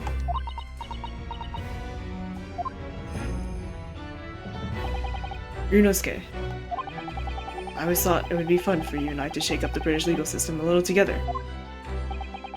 This isn't quite how I envisioned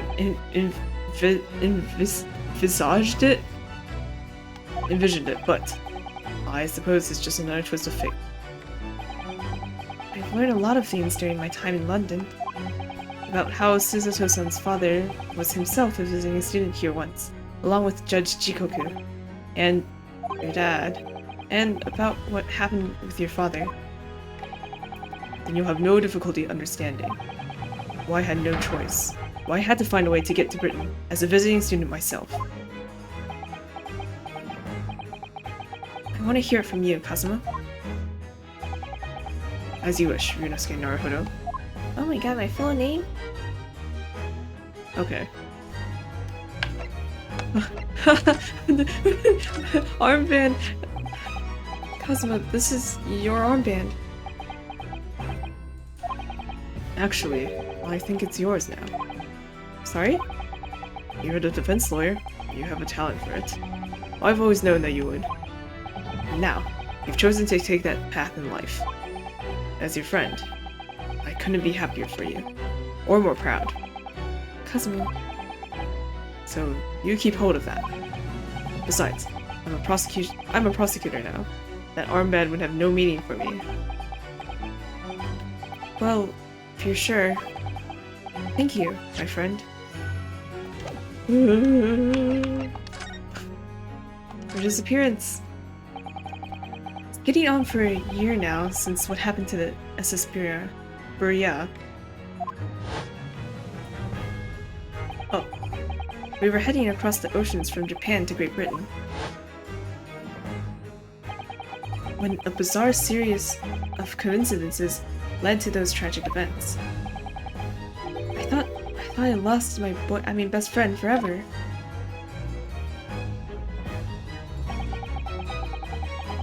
Vigil is a spirit medium? Huh? What? What do you mean? I must have been unconscious for a long time. When I woke, I was lying on a bed.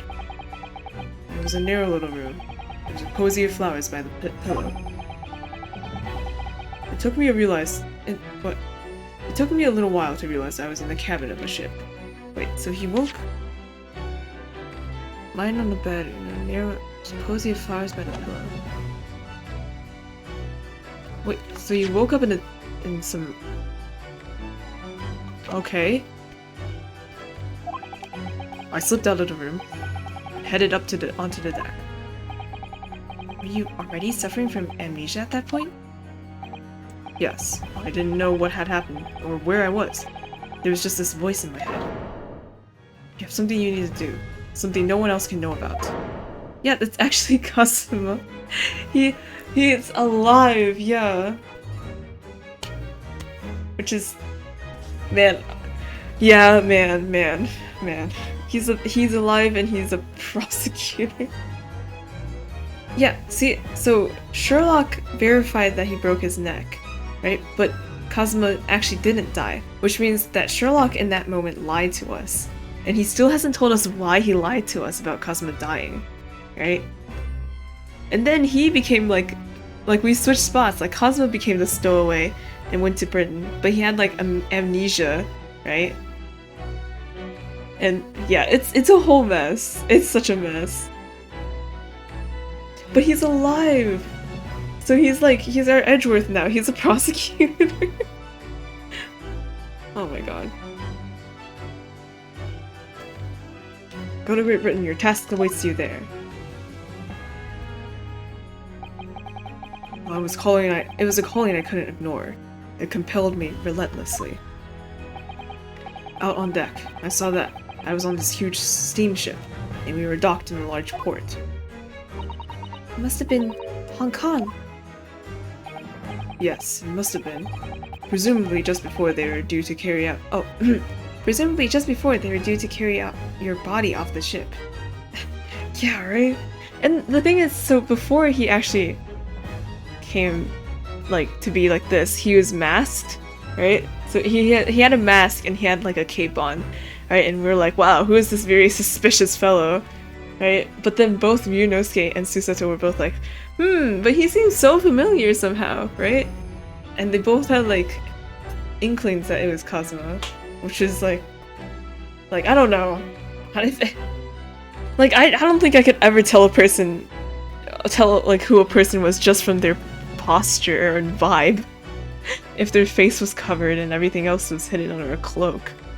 But yeah. But I'm glad that it wasn't at the very end of the case that they did that. It's the middle of the game. Which means we can see him more! Yay! Kazuma!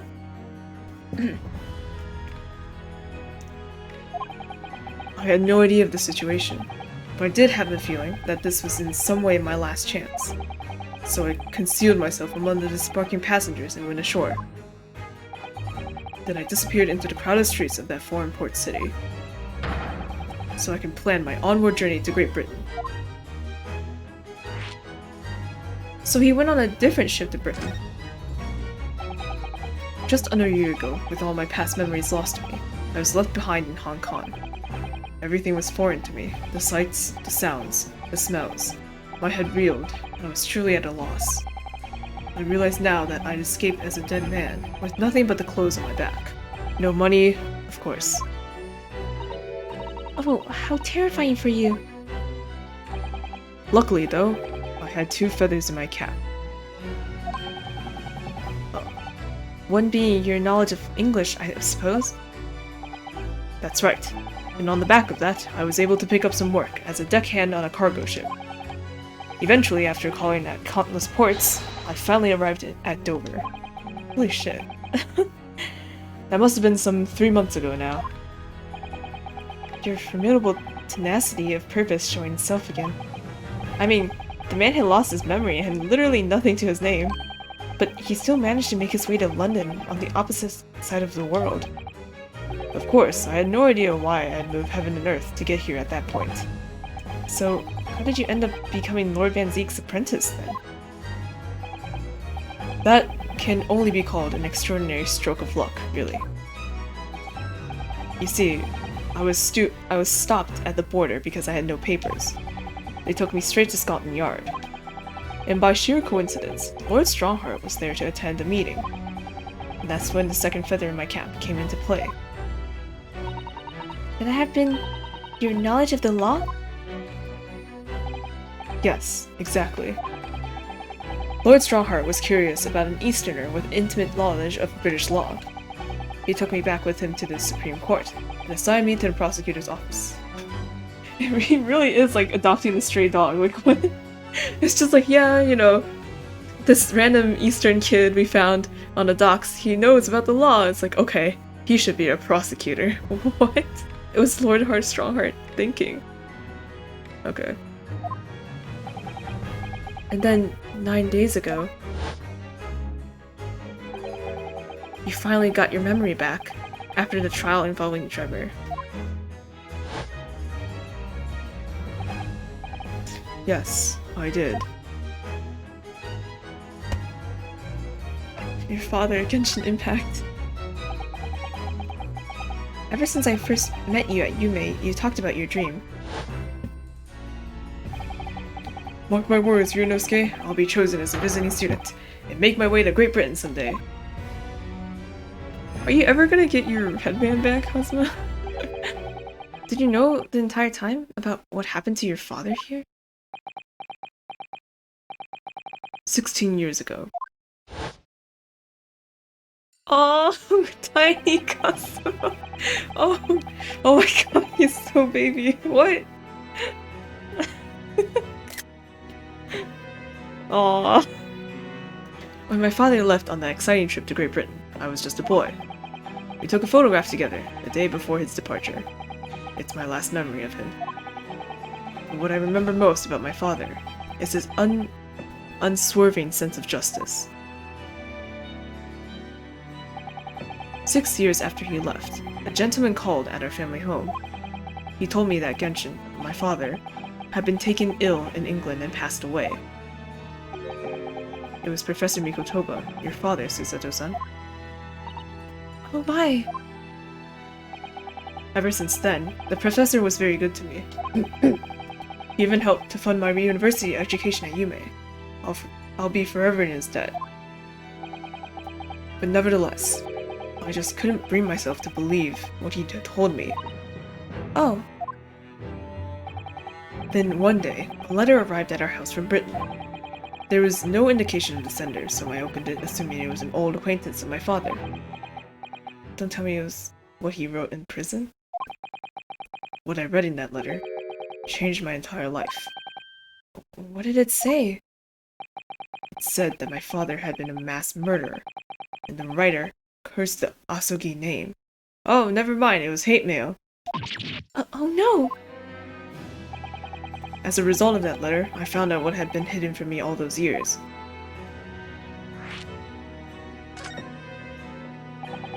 Presumably, the letter was sent from a relative of one of the victims. If whoever it was had just been a member of the judiciary, he could have been present at the closed trial. The letter revealed that my father had been sentenced to death executed for being a killer. I'm so sorry you had to find out that way. I imagine the British government did its very best to silence whoever sent that letter. But someone who knew the truth couldn't bear the resentment was always. But someone who knew the truth and couldn't bear the resentment was always going to be a problem. But still, it couldn't have been written by anyone. Why would you believe such a thing? Huh? There was a newspaper cutting included with the letter. It was the first I'd ever heard of the professor and his terrible killing spree. Oh, what did my father have to say about the letter? I couldn't bring myself to show it to him. What? Why not? Because he deliberately concealed the truth from me by telling me my father was taken by a fatal illness. That couldn't have been easy for him, and he'd done it out of consideration for my feelings. So instead, I showed a letter to Judge Jikoku. To the other visiting student. He faltered for the briefest of moments, but then he just laughed the letter off. But in that moment, I saw it on his face. He was undeniably shocked, shaken momentarily, before recovering his poise. A year later, my bereaved mother succumbed to the strain of grief, and she too passed away. Case attorney, where everyone's an orphan, that's when I made my mind. That one day, without fail, I would cross the seas to Britain and seek the truth for myself. The truth about my father, Genshin Asogi, and I wouldn't let anyone stand in my way. Oh, Kazuma-sama. I see. Okay. Well, glad we cleared that up. Oh man. What we learned today in port turned things completely on their head. It was an impressive piece of lawyering, Ryunosuke Naruhodo. Lord Vengence isn't the Reaper, you know? I almost don't want to believe it myself. But it turns out that Inspector Gregson himself, the victim, was... It's clear that Inspector was behind the Reaper's activities all along. What? You knew? What? You mean you knew? The real question is, who's been giving orders to the Inspector? Yes, Baron Vengence is not the real... yes, Baron Vengence is the real Reaper. Huh?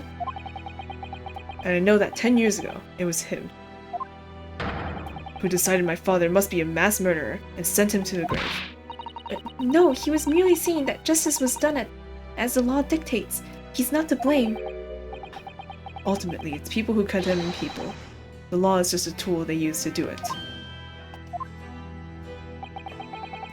And when a man condemns another, he must take responsibility for his actions. Of course he must. But I know for certain that my father would never have taken another man's life. Kazuma. On the contrary, my father's life was taken by the Reaper.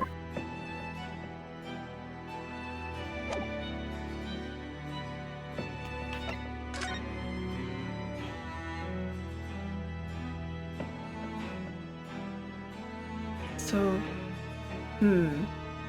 yeah, so he was wrongfully acquitted then, right? Or acquitted? That's not the word. He was wrongfully sentenced to death.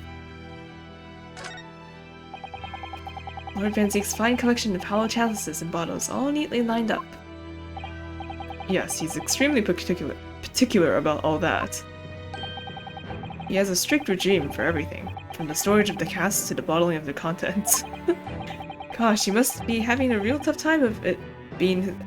no, you must be having a real tough time of it being his apprentice. Actually, no. Oh? He's so particular about it all, he refuses to let anybody else touch any of it. This is a good expression. Seriously. So, it's been quite easy for me, in fact. Talk about weird. Every prosecutor has to have quirks. Kazuma, what's your quirk? Vengence. There's Lord Venzeke's incredibly stylish desk. It's not my style, though. No, I noticed you've been working at the little table on the floor, kneeling down Seiza style. Yeah. I thought it was some kind of punishment set up by Lord Vengence when I first saw it. I find it the most comfortable way to work. I can't do it. After a couple of minutes of sitting with my legs folded under me, they start to go tingly. Don't exaggerate, Ryunosuke. We both know you can't even manage a minute.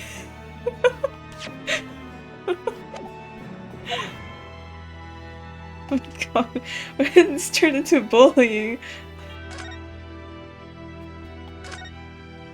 No, I didn't want to. I missed the part. Here we go. Oh yeah, it is. What the? It's a scale model of the crime scene. Oh, yes, I realized that.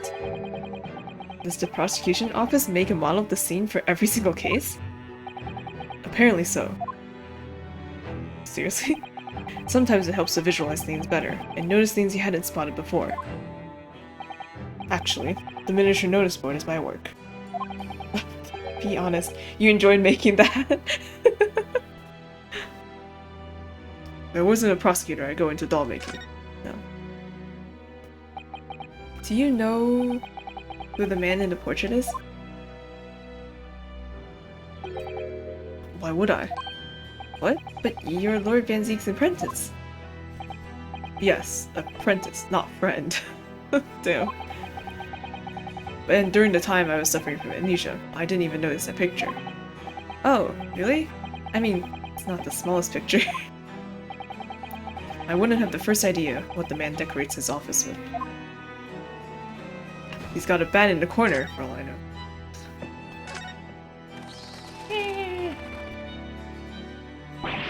Whoa! You disturbed the bats, did you? Fitting companions of Lord Vanzeke's, wouldn't you say? Actually, I've seen things flying in Lord Strongheart's office too. Doves, I think. Definitely not a vampire. Nope. Perhaps you like the birds to attain rank in judiciary here. Perhaps you have to like birds to attain rank in the judiciary here. You have to be a bird guy. Although bats aren't birds, of course.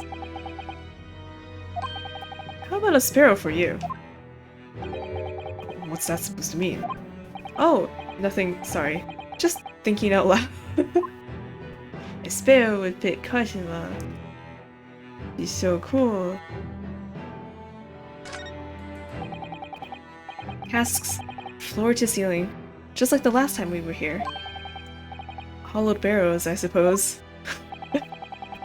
They're arranged according to vintage, flavor, and region. Every week, they're all taken out and put back in order. What? Every week?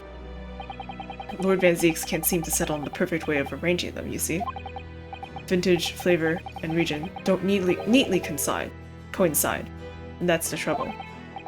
Gosh, being his apprentice must be a real challenge. Actually, no. Oh? He considers the task too important to entrust to anybody else, so he does it entirely on his own. So he's a barrel of laughs here and in court then. Haha, wow, Ryunosuke, you're so good. Okay, tiny desk? Oh, we cannot examine the tiny desk. Just kidding. That's it? Aw, I want more fluff dialogue with Kazuma. Man.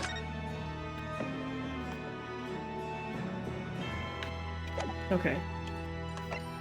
I'm guessing we have to show this to you, huh? Kazuma, what do you make of this? Just kidding, we can't show this to you. What? Really? There's only one place for defense lawyers and prosecutors to discuss evidence, the courtroom. So it seems you're still confused by the situation. Bitch, I'm trying to help you out! That's what I make it of it. I get the feeling my friend's always gonna have the edge over me, isn't he?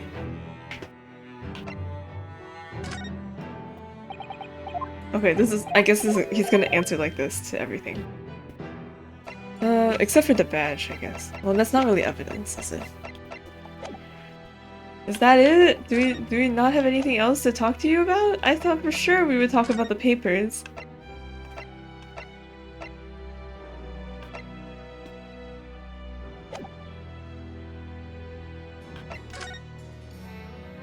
Are you sure we've asked us anything? I guess not. Is there still something we need to talk to you about? I don't think there's anything left in the room. Right? This table. The hollow chalices. Oh boy. Okay, hang on.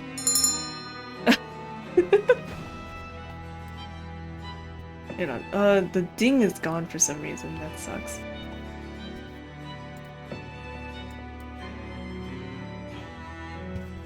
I don't have my browser open usually when I'm streaming.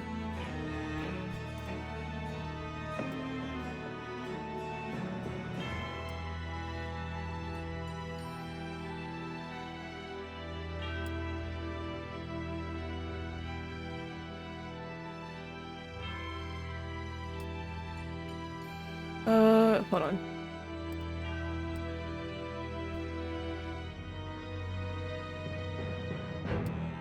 Oh, it's the armband! Whoa!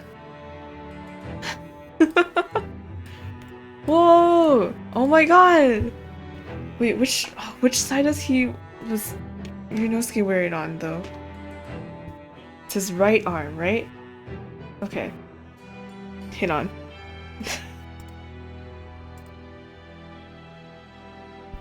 Oh, maybe then it's just made so I can't hear it for some reason. Ah, shucks. Okay. I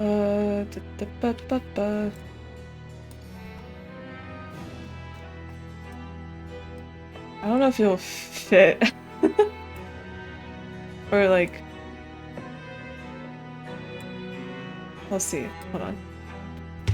Can my mouse please work? Thank you.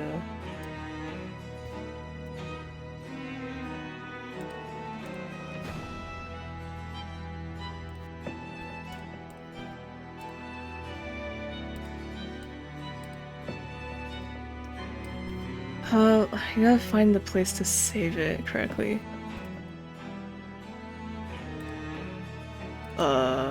Here. Steam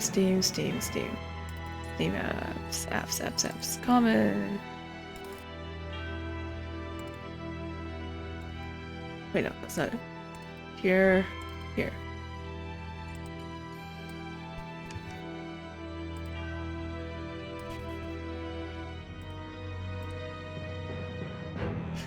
So this will be like one side is Vengence, and then the other side is Yunosuke. Truly a master of law.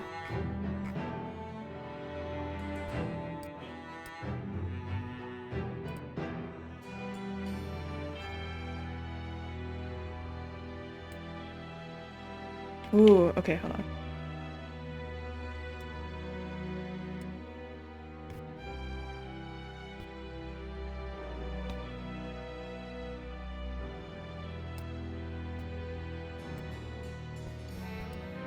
I think with how it fits, it might be a little awkward.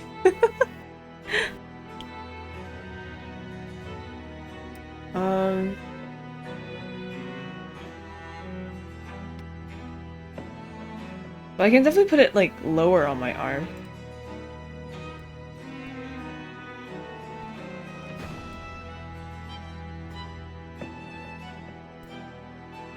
So to move up more. Truly, the makings of a Ace Attorney. And a huge ass wine glass.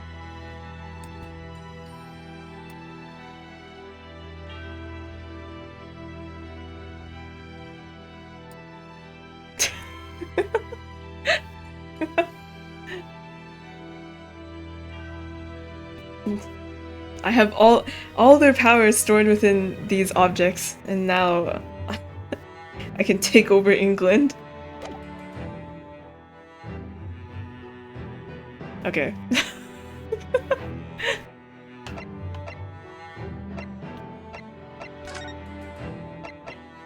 Probably have to present him something, right?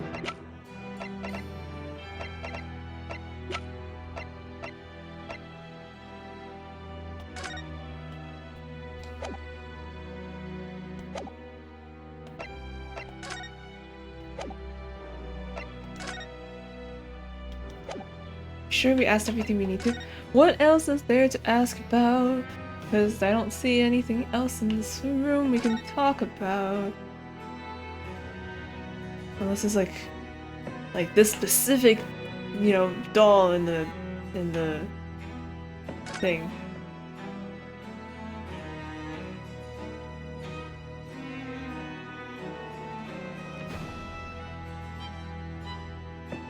Huh? There's something specific on the desk? This red book? I mean, it's not highlighting though.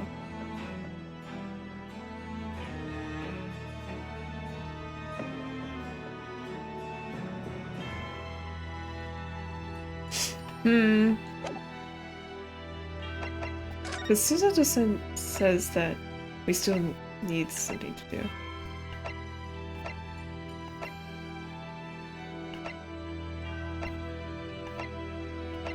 Okay.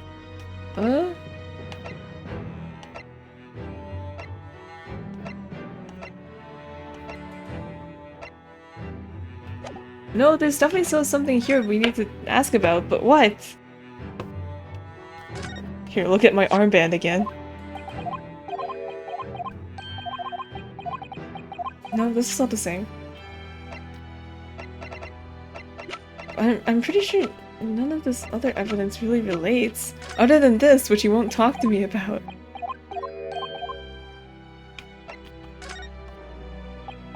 I mean, I don't have to suffer penalties, so let's just go through all these.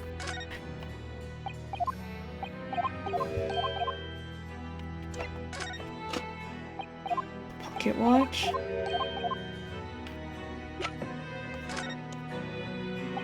Oh. The photo with Gregson? The Reaper. At last I get to take my revenge. Cosmo. Lord Vengence isn't responsible for your father's death, and he's not the Reaper. He's the defendant and deserving of a fair trial. You mean, like the one my father had? Bruh. It's a closed trial now too. The conditions are exactly as they were 10 years ago.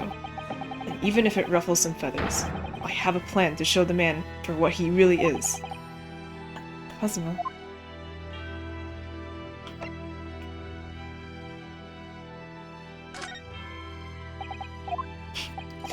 I've seen him pouring wine every single day. I know everything.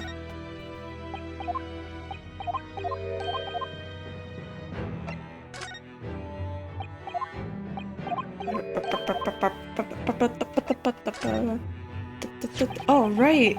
I forgot about this. Alright, good luck with your work. Thank you for the armband, really. This is great. This came up in trial, didn't it? As something a little dubious, I mean. The fact that no time of death was recorded on Inspector Gregson's autopsy report. Yes, there were some unexpected turns in the court earlier. The suggestion that you came up... Oh, Speaking. The suggestion you came up with certainly took everyone by surprise.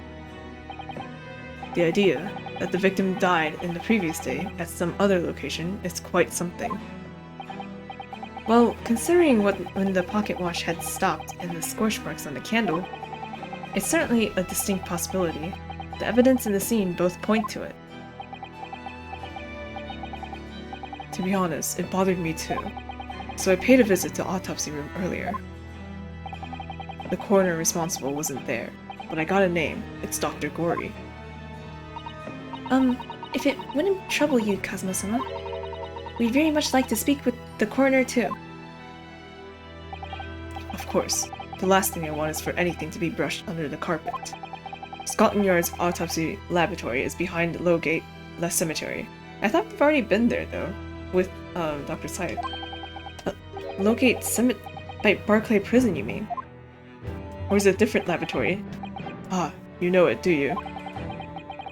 The prison where my father was incarcerated and robbed of his life. Kazuma-sama. Well, thank you. We'll pay a visit to the laboratory later today.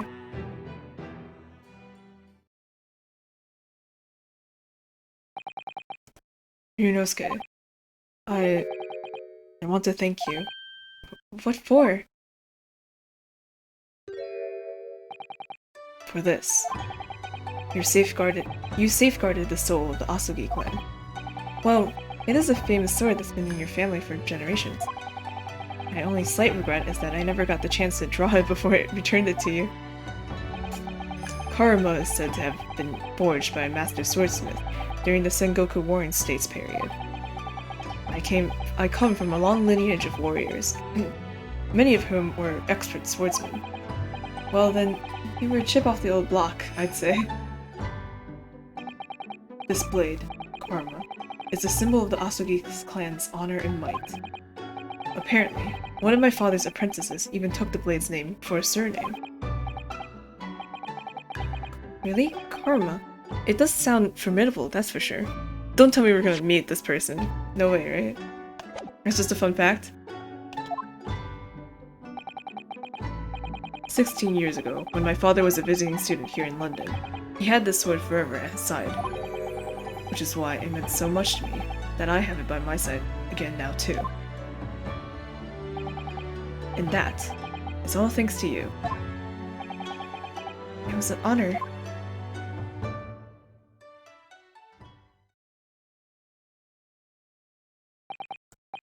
Now, I have preparations to make for tomorrow.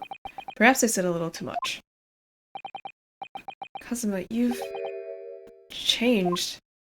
You've changed, man. No, Ryunosuke, I haven't changed at all. It's you who's changed.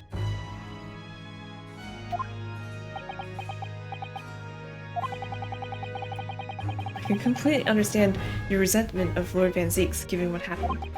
But the fact is, those events in this case are, well, unrelated. Is that what you want to say? How can you be so sure? What do you mean? Never mind. The man is the Reaper, and it's for that reason the inspector was killed. I'm going to prove as much in court tomorrow, by whatever means necessary. I can't let you do that, Kazuma. I know you'll do what you have to, as a lawyer. But I'm sure I don't need to tell you that I won't be taking any prisoners in the courtroom. I would expect nothing less. Until tomorrow, then, in the Old Bailey. Until tomorrow, then. Okay, see you later, Kazuma. See you later. I'm gonna miss you until tomorrow. Oh my god, somebody took over. Oh boy, okay. This place really is creepy, isn't it? Or is it a different place? No, it's the same place, right? Or like their office is the same and it's like, oh, surprise, it's just her office? I don't know. What? What? Well, being in a dead room, it's probably full of the spirits of the dissected. Talking is hard. But actually, there's a rather pleasing scent of roses in the air. Well, being a dead room.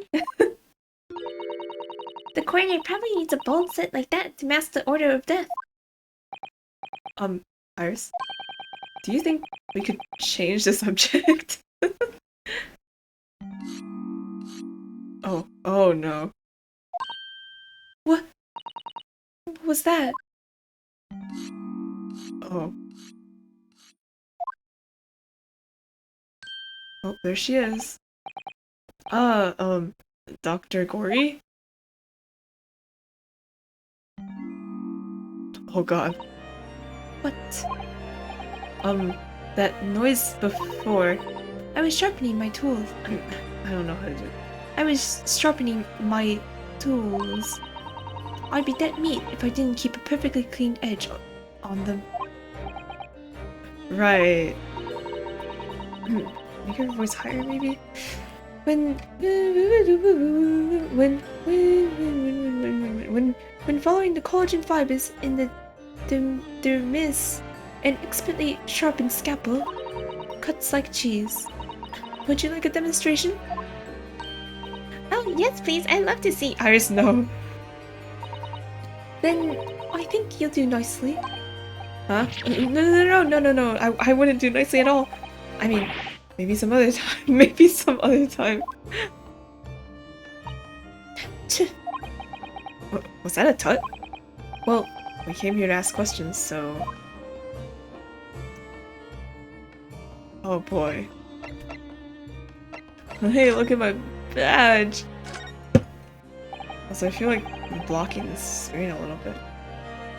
We'll have to hide the wine. That's okay, we'll pull it out for the trial.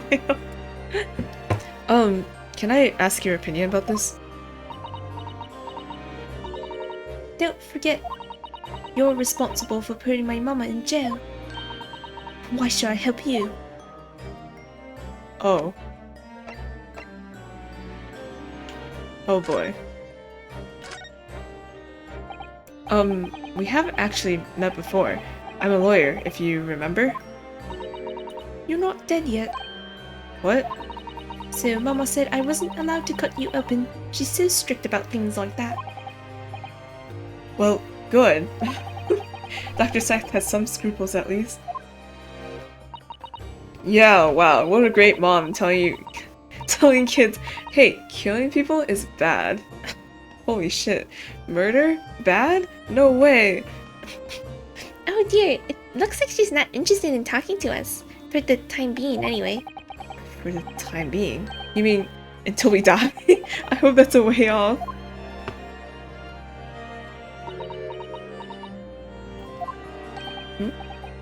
Sorry, but I wasn't planning on dying anytime soon.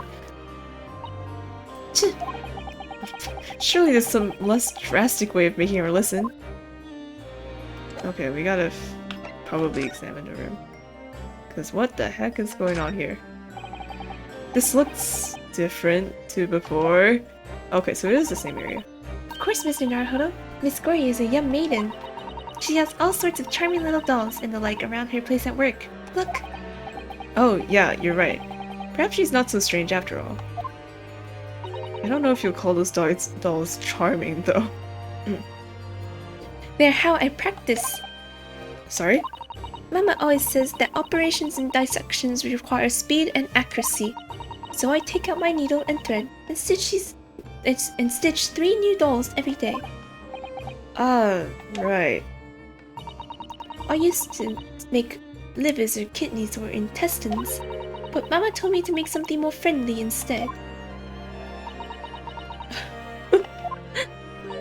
That's quite different to what I imagined. Oh my god. Here? Look at all the bottles on the shelves in these cabinets. What an assortment of chemicals. These ones are labeled highly toxic. Oh, that's worrying, because there are also things that look like salt and pepper shakers in here. Oh, I think this is the same as before. They actually say salt and pepper on them. Dr. Pepper spends a lot of time in this room, I suppose. Perhaps she has meals in here sometimes. Life goes on, even when you're surrounded by death. Okay.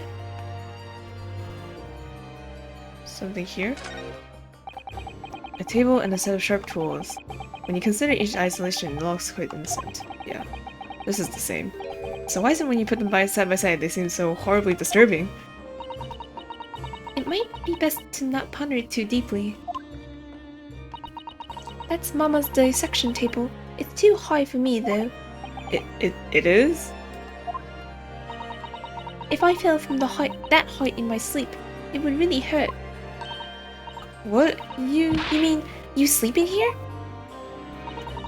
Autopsy work is very involved. It's usually too late to think about going home when I'm finished. But I have bad dreams when I sleep here, so I always end up falling onto the floor.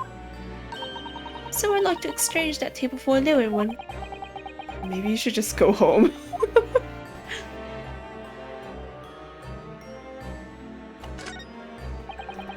Those large jars seem to have pale things floating inside them. It must be, what, fruit liquors or something, or pickled umeboshi plums, yeah. Yes, let's assume there's something completely innocent like that. Oh, that's that jar you're looking up. Sorry, I thought I heard something. Oh, that jar you're looking up at there contains monkey brains. Oh my. The composition is similar to the human brains, so they can make for interesting study material. And in the next draw along, we have monkey... No more monkey and anythings, please. If you say so. Oh dear. The time when I still thought it was just some pickled umeboshi plums seems so long ago already.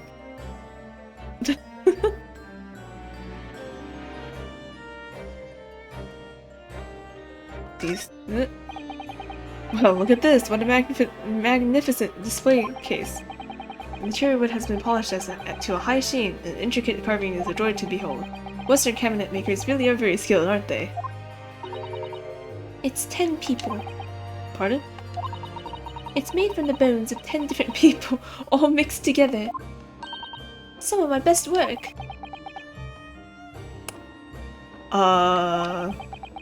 I was admiring the case, actually. The scary skeleton inside is something I intend to ignore as best I can. You're strange. I wonder who's the strangest. Also, I just realized while examining things, maybe I need to show her the autopsy report.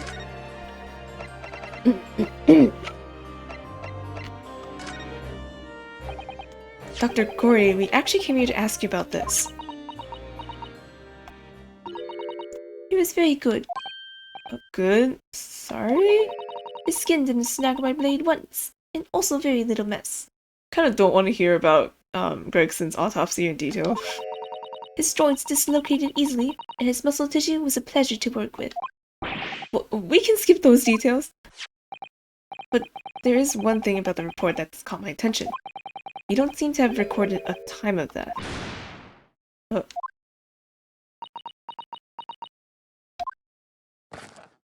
What? She has a Whoa! That's not my fault. Oh, that made me jump. Then please, tell us what happened. Oh my god. So, why doesn't this autopsy report include the victim's time of death then? It's really the most crucial detail. I was told not to write it. What? By whom? Male Strongheart, the lower chief justice. He came here. Of course it's Strongheart. It's Strongheart. Strongheart. Yep. That guy. Bro, Damon Gant, you see it in his eyes. Damon Gant's ancestor. Lord Strongheart came? He said that from the witness statements about the gunshot and the other evidence, it was obvious. The man clearly died at 5 PM on the 1st of November when the gunshot was heard. But that's not the time of death you wrote on report. You didn't write anything. Was there some reason you didn't include it?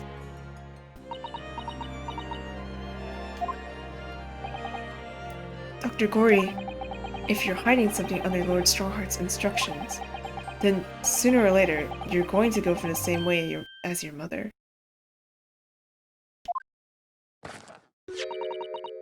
Give it here then.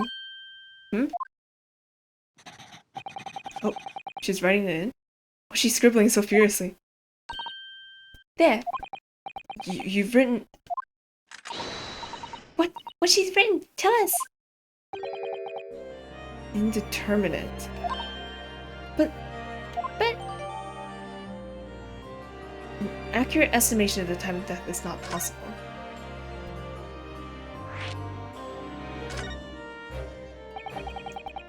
What do you mean by that? Why is the time of death indeterminate? When the specimen was brought in, it was still fresh. So the time of death could easily have coincided with the... What? So the time of death could easily have coincided with when the gunshot was heard. But there was one small discrepancy. What discrepancy? There was some fried fish in the pocket of the specimen's overcoat. Oh! And that fish had started to rot. What? If the victim liked fried fish, he presumably liked to eat it before it went off. Well, yes. What are you really trying to say? It's possible that someone tried to manipulate the apparent time of death. Manipulate the... Is that even possible to do? Theoretically, if you were to chill the body in ice, you could delay the onset of petrification. And if the overcoat wasn't on the body at the time, Then only the fish would have started to rot. with today's science, it's not yet possible to determine if the body was chilled or not. But today's science is advanced enough to let you freeze a corpse, it seems. Freeze a corpse? So what? They killed Gregson, like, some time ago. Froze his corpse, then took it out. Shot him so that he bled. Right? But... What? Really? But surely, to chill a corpse like that would require an enormous electrical refrigerator. Yeah. I don't imagine many households in London are equipped with such a device. No, definitely not. But perhaps in a factory? Or some other special places? I don't recall seeing any factories or such like in Fresno Street, though. I wonder, if the inspector's body had been chilled somehow, what might the actual time of death have been? I couldn't say for sure. But at the most, it might have been a day earlier. No. In other words, it would corroborate your previous deduction, Mr. Naruhodo. That Inspector Gregson was killed a day before his body was discovered, at a different location. Did you inform Lord Strongheart of this possibility? He simply said that there was no electrical refrigerators of that size in the vicinity.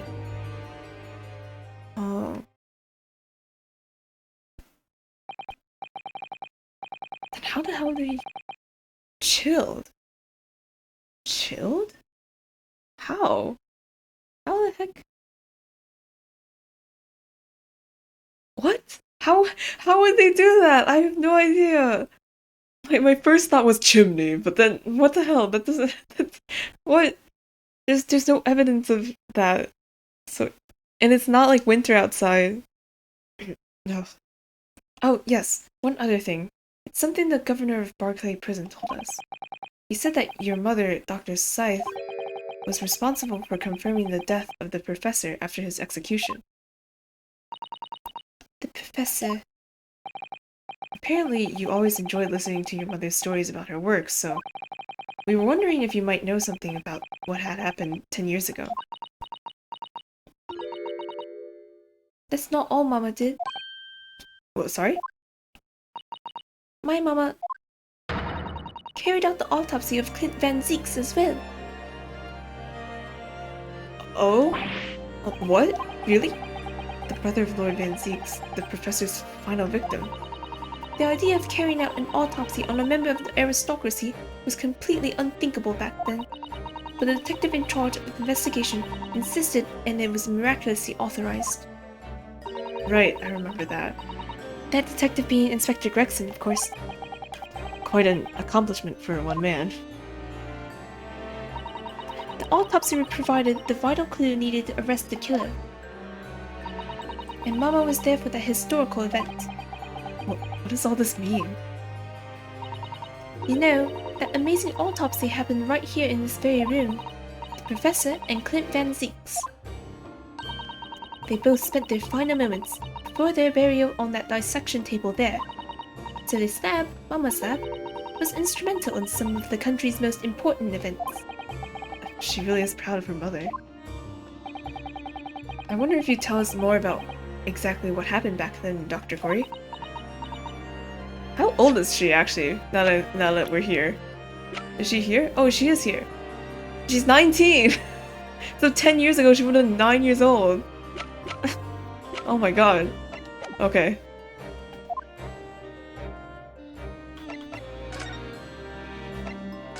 Confirmation of death. The professor's execution was Mama's first big case. She had to be in attendance at Barclay Prison execution, She had to be in attendance at Barclay Prison's execution chamber. and signed a certificate to confirm the convict's death. Mama's the best coroner in the world, you know. I was so proud of her. But the execution didn't actually take place. No, and worse still, Mama's actually helped with the jailbreak. I didn't want to know. Oh dear, you found out recently, you mean? I believed in her, in Mama, but now I wonder if I'm starting down the same path as her. You mean because you omitted the time of death on this autopsy report? But that's because Lord Strawheart forbade you from including it. Just like Mama, I'm sure she was coerced by somebody too. Yeah. Yeah, that's my feeling as well. There's no doubt that there was some powerful forces at play 10 years ago. The execution couldn't have been staged without a lot of people at the prison knowing about it. Obviously, the prison governor must have been in on it as well. The big man with the little handcuffs? According to what he told us, he was tricked by the chief warder. He said that he knew nothing about it. Of course he said that. I'd say the same thing. Just who was behind that jailbreak all those years ago?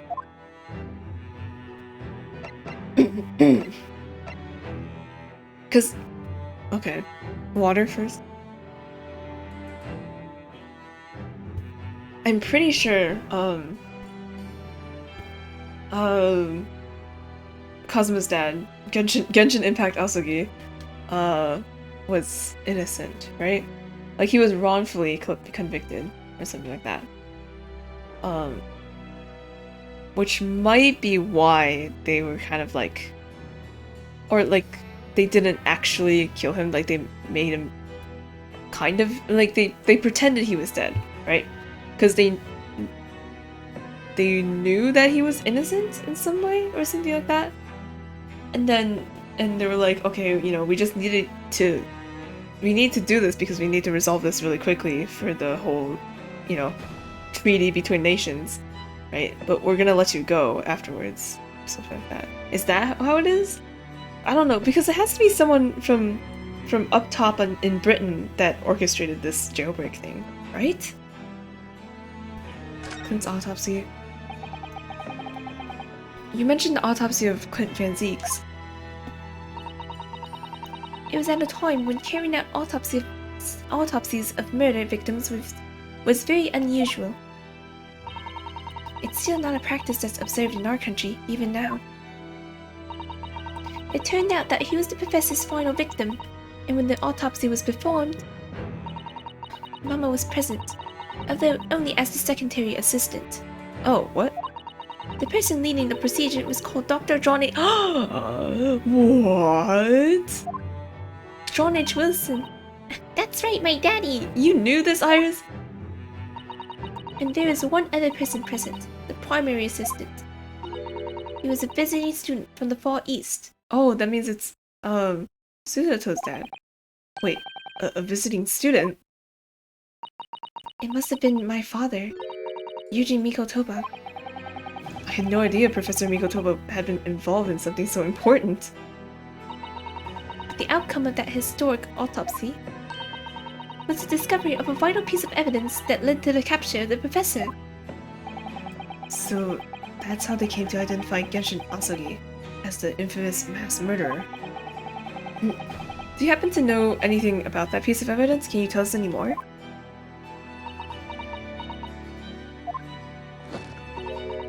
Would you like to see the records for yourself? What? Would that be alright? What's the point of keeping records if people can't look at them? They're filed in the V in the back of those cupboards. V. With the other records from the last decade. Oh, cause... Van Zeeks stuff. Thank you! Let's see. Van Zeeks. That's strange.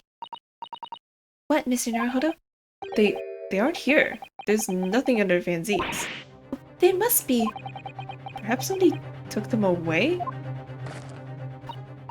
no one's allowed to take documents related to the professor's case out of this room.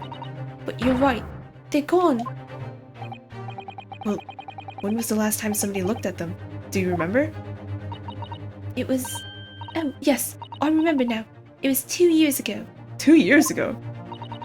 A consulting detective...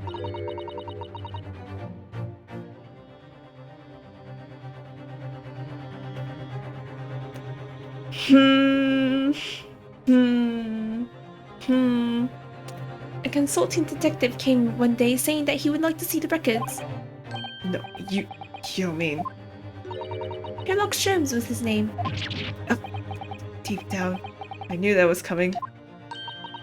Do you think he stole the records? Oh no, surely not. Iris, that can't be right, can it?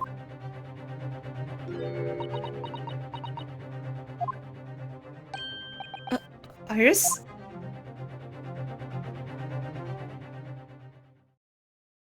But she didn't check if he put the records back? Bruno? I hope you don't mind, but What is it, Iris? I just remembered something very important I have to do. I'm gonna have to leave you now. Oh, this is very sudden, Iris. Well, we'll come with you then. Oh, no, there's no need. You and Bruno can take your time here. Bye for now then. Good luck.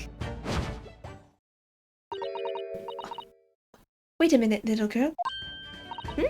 Me? I remember now. You've been here before, haven't you? Oh, was she here when Sherlock looked at the records then? Have you, Iris? Yes, 2 years ago when that detective came. You were with him, weren't you? You were a living specimen then too. That's the way it usually works, yes. Was I? I really don't remember. Anyway, sorry, but I must dash. Wait, Iris? I'll brew up a pot for you when you get home. Iris! What's the matter with her? She's behaving really strangely all of a sudden. Okay, so did she know that Sherlock stole the records? Or did she help him with it? Or something? I don't know.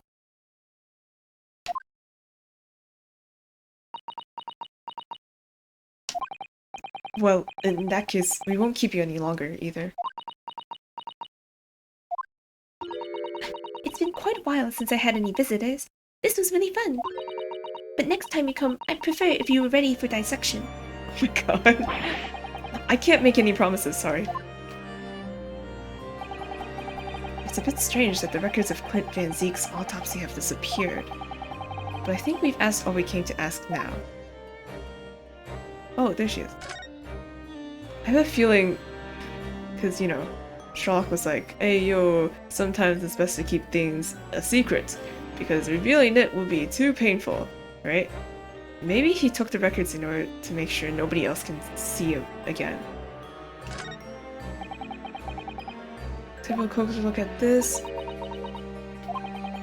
Then again, let's not, at least not while she's armed.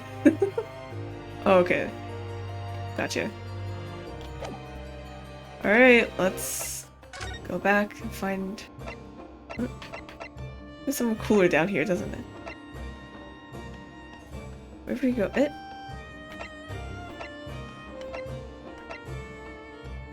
Fresno Street room. Okay. Is that where they are? What's that box on the ground? 22nd November. Room on Fresno Street. Looks the same as before, other than a box. The police are still busily investigating in here then. But Gina's nowhere to be seen. Where is she? Yes, it has been blissfully quiet, hasn't it? Blissfully. Perhaps she's out investigating on her own, practicing what her boss taught her. Well, I expect she'll be back before too long. Shall we wait? Actually... There's something different about this room since the last time we were here, isn't there? We can always use the time to investigate more thoroughly. Especially this box. This little trunk wasn't here before, was it? Oh, it appears to be made of metal. It must be very heavy. I wonder to whom it belongs.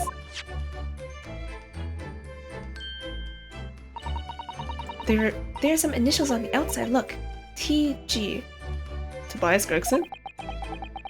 Let's ask one of the policemen if they know how it came to be here. Oi, what are you... Oh, is this Gina? That's my trunk, it is! Hands off! Gina! Where were you hiding? I don't know, you leave something untended for a few seconds, and every Tom, Dick, and Aries got its greedy eyes on it.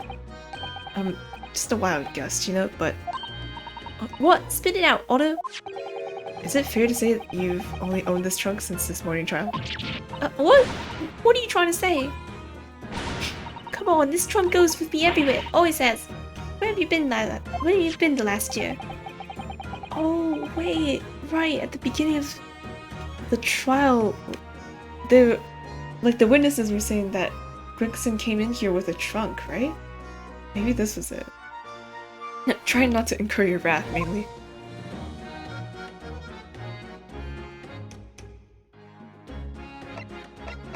I guess it's not gonna be in evidence.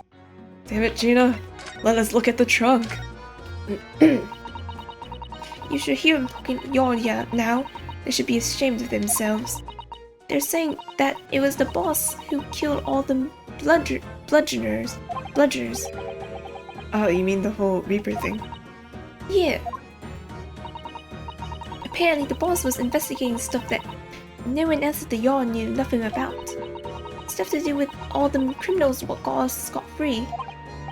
Yes, the ones prosecuted by Lord Vengence, who used bribery and corruption to evade conviction. Well then, obviously, it was that blooming Reaper giving the orders, wasn't it? But why would people be suspecting Inspector Gregson be involved in the killings? There was a notebook hidden in his office. Oh no, this doesn't sound good. It had details about all the crimes that had been pegged as the Reaper's work. What? No. Did you see it, Gina? Did you see that notebook? They wouldn't flaming let me, cause I'm just an apprentice, apparently. But it was me who found it, and he was my boss. That's right. I was pretty miffed about it, so I sneaked a peek at what it said anyway. Oh, That's our Gina! Breaking rules. So, you managed to see what was written in Gregson's secret notebook anyway, did you? the way I see it, it's my right to read what he wrote. And what had he written, Gina? Dates, times, places, names, and a whole long list of them. All details about the bludgeoners supposed to have been done in by the All details about the bludgers supposed to have been done in by the Reaper. But there could be an explanation for that.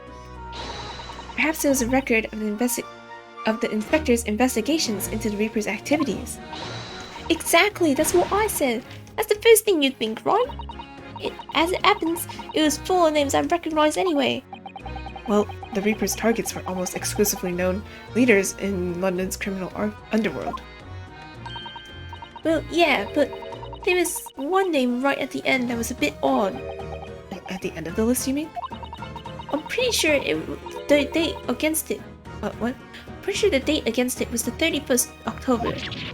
Oh, the day before the inspector was found dead. So, what was the odd name? It weren't like a name I've seen before. It was something like, Nah, it's no good. I can't remember it. I don't think it was an English name. Put it that way. Oh. Dear, what a pity. There was something else too. I don't know if it matters, but the same name kept coming up over and over. Shin, it was. Don't suppose it means anything, but Oh my god, oh my god.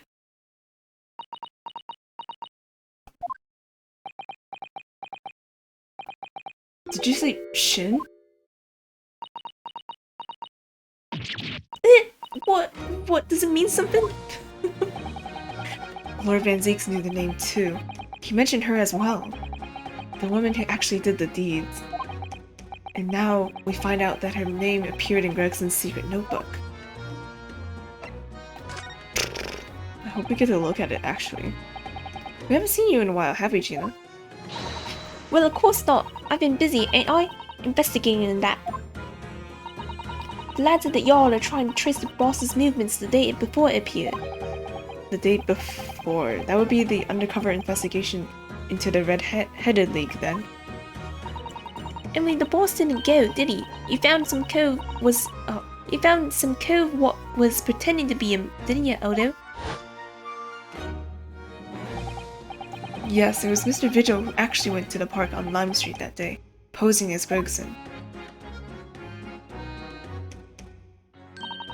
Well, anyway, you ain't the only one turning stuff up. I've got my own ways of getting results. Oh my god, Toby! When me and partner here get together, there's nothing we can't track down. Oh, little Toby! He's such a faithful friend. So, have you tracked anything down then? What do you think, eh? Of course we have. Can't tell you though. Police business, innit? Ugh. Anyway, the point is, if you lot ever need my... Oh, what? If you lot ever need any help, you know who to turn to, right? Me and the Hellhound here. Right. Because he looks oh so hellish, honestly. The Hellhound. Gina, about your Hellhound there. Chief Inspector Toby, you mean? He's the pride of force, he is. In Japanese, police dog means something quite different, and not altogether nice to those involved in crime. But here in Britain, it's a wonderful compliment, it seems, for a canine at least. It should be, after all, in the Great Exhibition case the other day. It was Toby here who managed to locate Drebber's workshop. Maybe it's time for another demonstration of what the super dog can do, eh? Do we have something the Chief Inspector could catch the scent of? I wonder.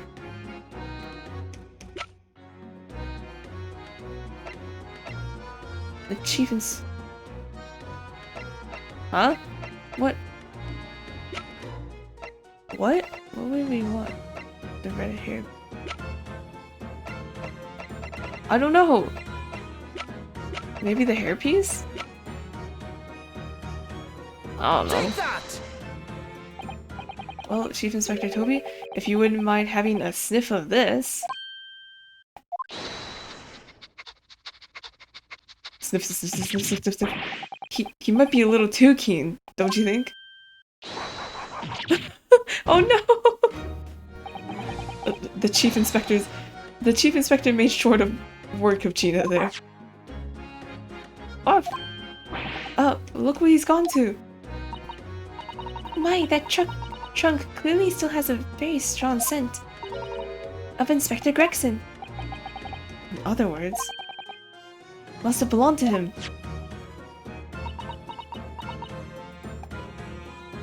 What? Alright, it's a fair cop, I suppose. And you nearly got away with it too. You always talk so proudly about Chief Inspector Toby's nose and what it can achieve. Did it not cross your mind that he might identify something that was right next to us? Yeah, it was a bit of a bloomer, weren't it? That's enough now then, Gina. I think it's time you told us the truth. About that trunk. I don't know how we got to this. I don't know. Does it not matter which evidence you present? Whatever. It weren't like that. It just weren't. What are you talking about? I know what's going through that head of yours, but it ain't what happened. Alright then. What did happen? Well, like I said before, we were trying to trace the boss's movements. So I let Toby here have a whiff of the boss's overcoat. And as soon as I done that, he went off like a shot. Straight to that sandwich. To a sandwich, not to a bag of chips. Mr. Naruhodo, I believe Gina means the witness. Yeah. Not Beppo. Oh, I forgot about that sandwich. Yeah, he had it hidden between the wooden boards of the boss's trunk. Oh, so he took it. What? You mean, when they heard the sound of the gunshot and all piled in here? Exactly, he nabbed it from the scene. Goodness. Me and the chief inspector gave that sandwich a good grilling, and you know what he said? Oh, I thought I might fetch a good price, and the chap wouldn't be needing it anymore, so... But that's all I did. Nothing more, nothing less. What are you adding even the cheek of it, eh? Stealing the dead boss's stuff to flog. Says you. I mean, so Miss Venus wasn't the only one to meddle with the scene of the crime then. How could they? So anyway, that's how it happened. And it's a pretty decent trunk, so I figured I might as well make use of it. Is there something wrong with that, eh? Well, maybe you and Mr. Sandwich should try to find the answer to that question together.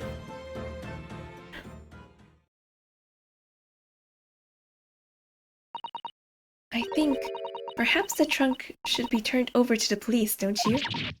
What are you on about? I am the police. Gina, if you wouldn't mind, could we maybe examine it? Yeah, alright then. Do what you want with it. Thank you! We shall make a detailed record of our examination of the evidence. Yay!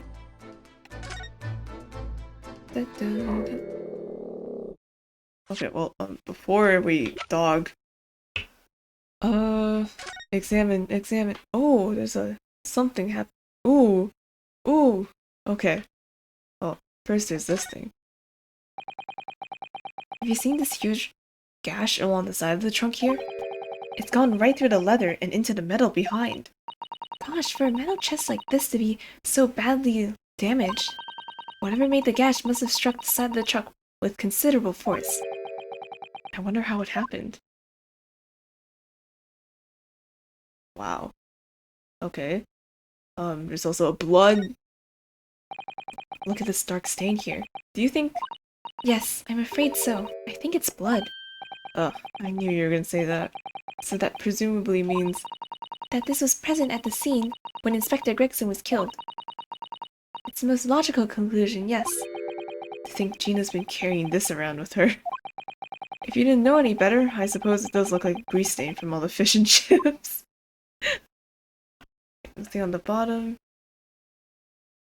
Alright, let's look inside. I'm gonna be so disappointed if it's empty. Or we can't open it. Let's have a look inside. Oh. Ooh. What's this? I don't know what the top here is, but... Look, there's something inside. There's many things inside. Ooh, let's see. It appears to be a passport authorizing him to travel overseas. Was Inspector Gregson about to go on a trip abroad? Yeah, to Paris, right? Perhaps the date of departure may tell us something. That was... Oh. What is it? It was for travel on the 31st of October, just one day before the incident. What? Really? Issued to travel to France, yeah. Gregson went to France the day before his body was discovered. Or he was set to travel to France. Guess there's nothing else in here. Just other stuff. What about this? What is this? Looks like a piece of bread.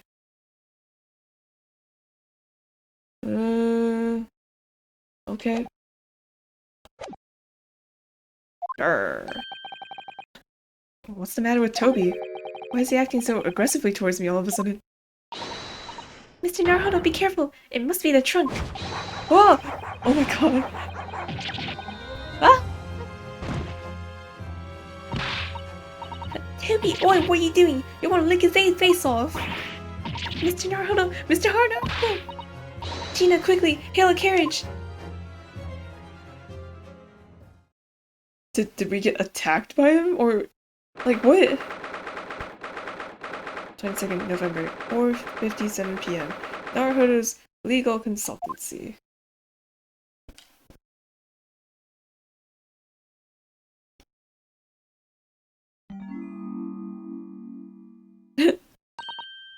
Oh, Mr. Naruto, are you alright? Miss Susato. Oh, hey, you're here too.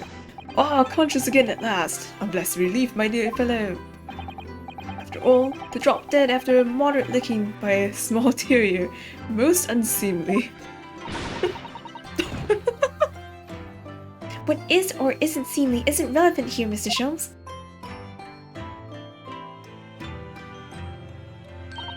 I'm so glad there's no lasting damage. How are you feeling? I'm fine, thank you. Did you bring me back here? Oh, what's this on my head? A bandage? Sadly, we had no ice, so that's a compress of sugar water. Sugar water? Don't worry, Mr. Naruto. It's a first aid treatment that my father taught me. Oh, thank you. So, let us take tea while you're feeling up to it. But of course, no sugar in the patient's cup. Oh, the bump on my head is throbbing sweetly enough, don't worry. Hehe. Whenever you feel ready, then. Oh my god, Sherlock is really tall, holy shit. Hey, look at my bat! I stayed up late to mend that for you the other day, Mr. Naruto. Aw, what? Oh, thank you. You really did a seamless job. You're very welcome. It's all in a day's work for your judicial assistant. The only thing is, I accidentally dropped it into the Thames yesterday, and now it rather smells. And take better care of it, please. It's all going so well, until I ruined it. Aw. What to do? Oh. Are you alright, Mr. Naruto? It's rather unusual to find ourselves here in the middle of our investigations. It's just occurred to me that I might have forgotten something when we left this morning. Please, don't worry. As long as you continue to investigate thoroughly, you won't go far wrong. Oh, yes, of course. I must get back to work as soon as possible. Oh, okay. Yeah, because that's like the default talking.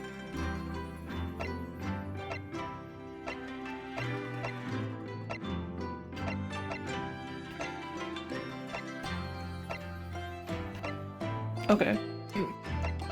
Well, I mean, Sholmes is here, so.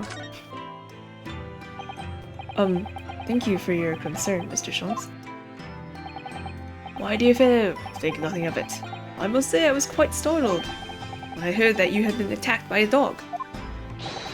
For a moment, I feared that infamous murderer of so many had come back from the dead. You mean the professor? Fortunately, I see your prized throat is unscathed. That stiff, turned-up collar of yours obviously afforded some welcome protection. Was I that close to death? All I remember is the dog licking my face over and over again. Well, if you wish to avoid such troubles in the future, a little mustard spit on the cheeks should do the trick. I should think that would balance the sweetness of your bandage rather splendidly. Is that it? What?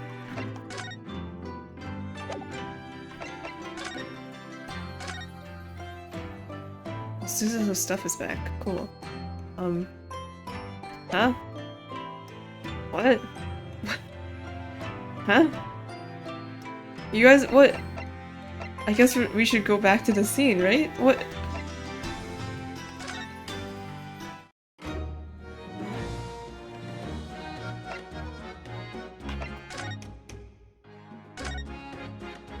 Oh, there's Gina.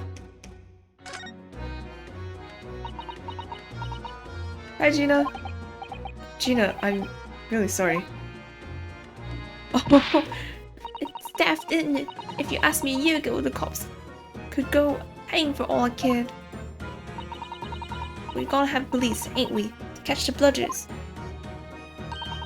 So us divers can go about our business in peace. Wait, sorry? I don't think I can have heard that properly. He said he was going to teach me everything I need to know to be a detective. All he go around to showing me is where the best flaming fish and chips shops are. Actually, that reminds me. Gregson said he was supposed to be going to Paris in the near future, didn't he? Is something wrong? Oh, no, I'm sure I'm reading too much into things. It's just that the timing seems very coincidental.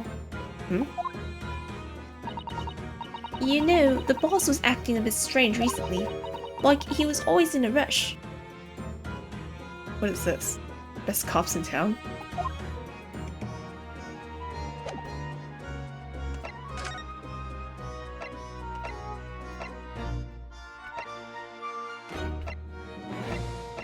Oh wait, we're supposed to go down here. That's why. I didn't read Suzuto's things correctly. 22nd November. Show 'em. Oh, 22nd. 2nd of November. Show 'em sweet. Her mit dem Schwarzbiergebot, brodelt wie ein Feuerberg, den Schlund es mir verbrannt, ach Hopfen deine Wut. What Her mit dem is this? Befahl, What on earth is going on in here? Am I having a bad dream? Oh, I know. It's an old German folk song. A rather fine rendition, I think. That's the least of my concerns. Iris? Iris, what's the matter? What? Who's that that relaxed gentleman over there?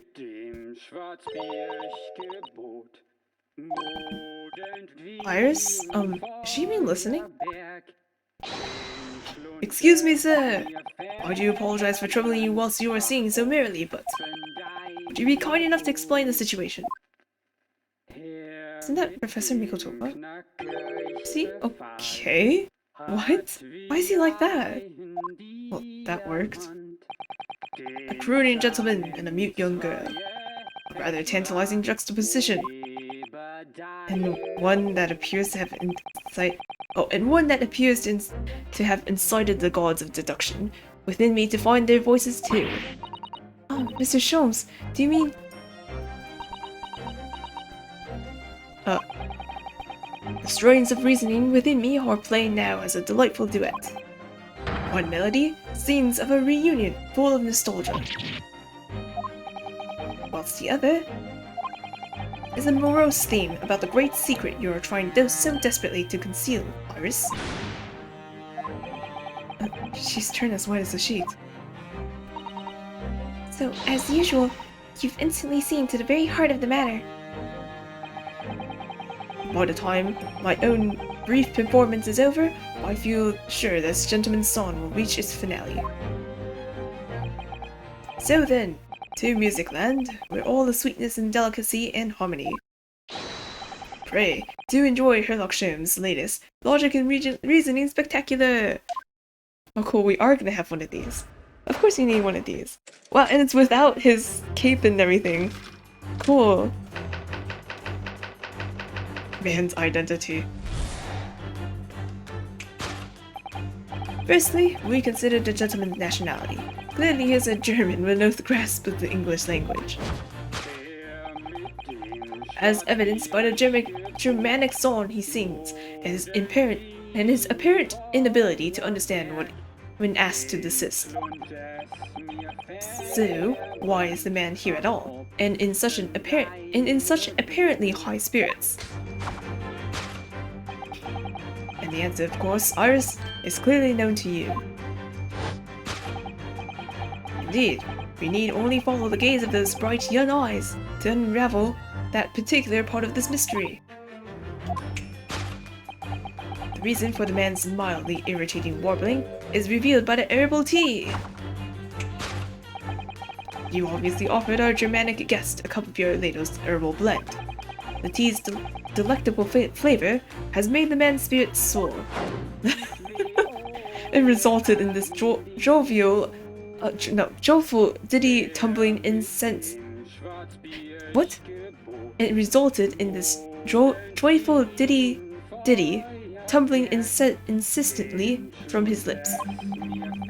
I eagerly await sampling the flavor myself, that I may join the fellow in his state of elation.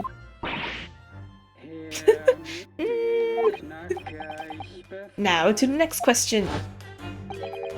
Who exactly is this gentleman availing himself so thoroughly of the settee? What?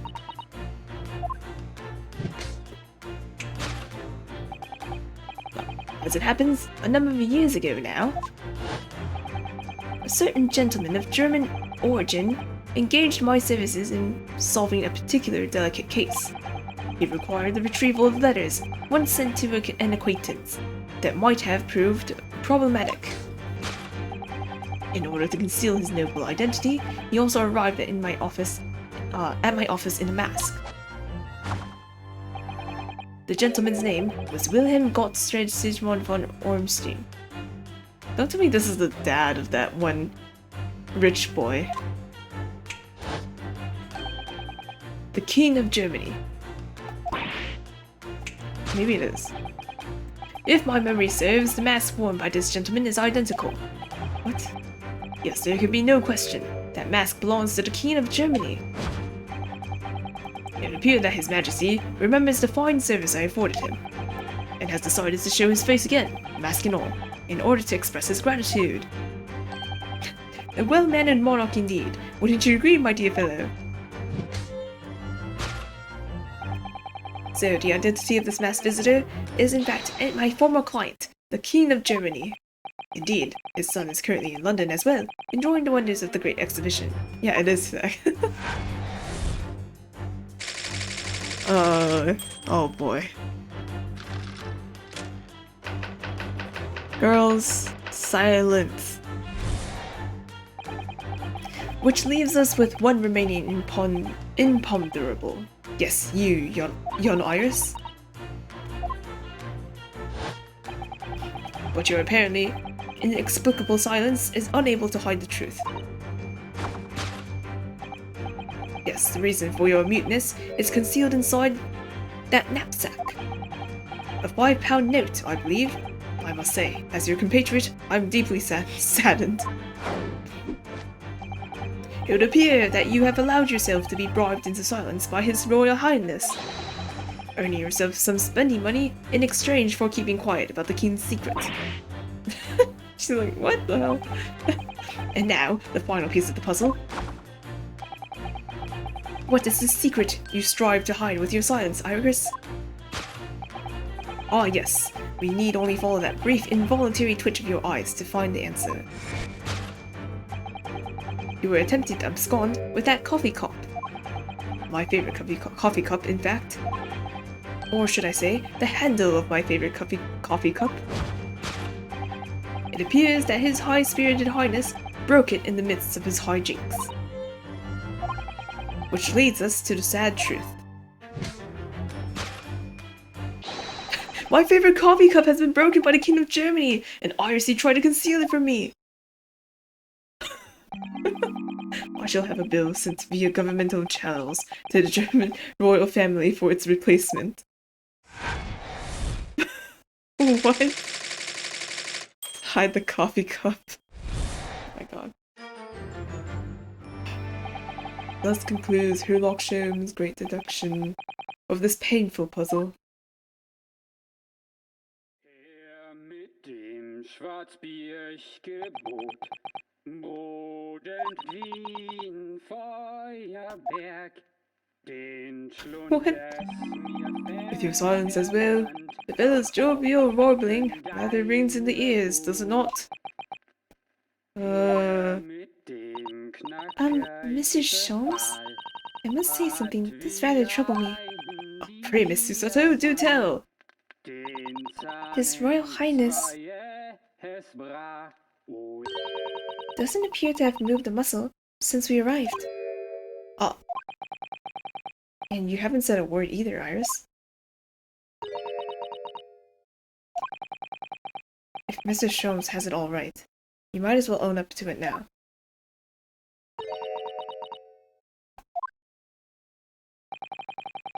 Your reasoning isn't entirely without substance, I must admit. And one other thing, Mr. Sholmes. Yet another grievance, Mr. Naruhodo. Surely not. Well, I actually read the story of that case recently, the one you were just describing. And according to that, at least, it wasn't the king of Germany. It was the king of Bohemia. Oh, right! That's what the kid was from. He wasn't from Germany, yeah. Oh, goodness. Was it? Yes, that's quite true. Master Gotz, the prince, testified to that in court. In his words, I have come to see the great exhibition all the way from my home in Bohemia. I would ask you to keep that minor error to yourselves. It could easily become quite a scandal.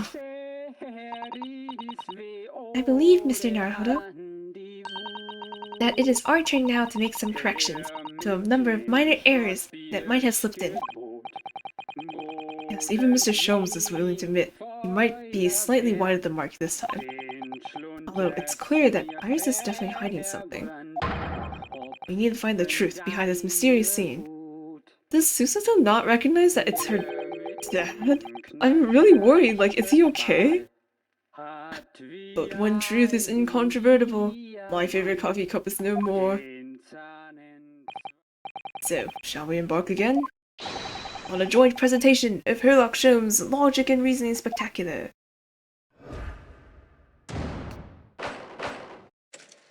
Hold it, Mr. Sholmes!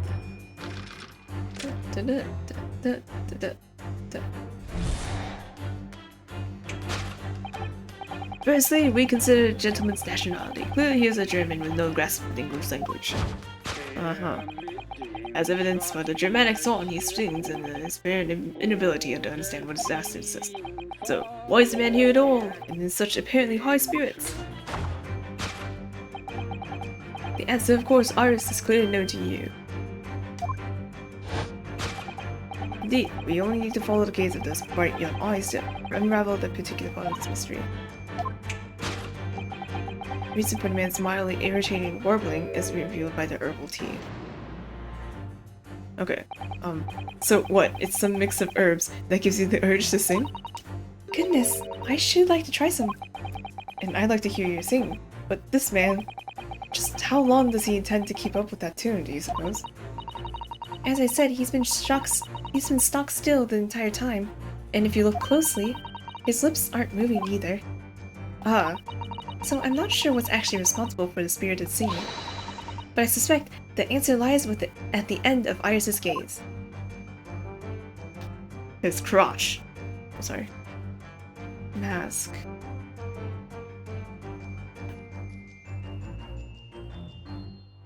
Herbal tea.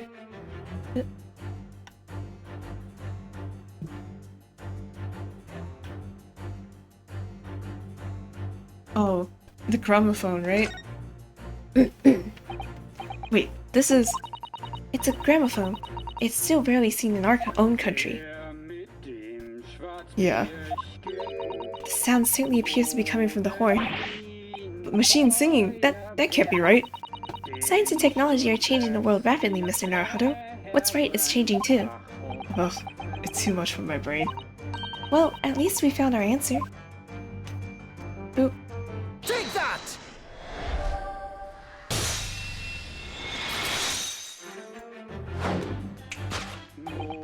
The reason for the man's mildly irritating warbling is revealed by the gramophone. Indeed, for no well-bred gentleman could break into an obscure folk song when making a social call.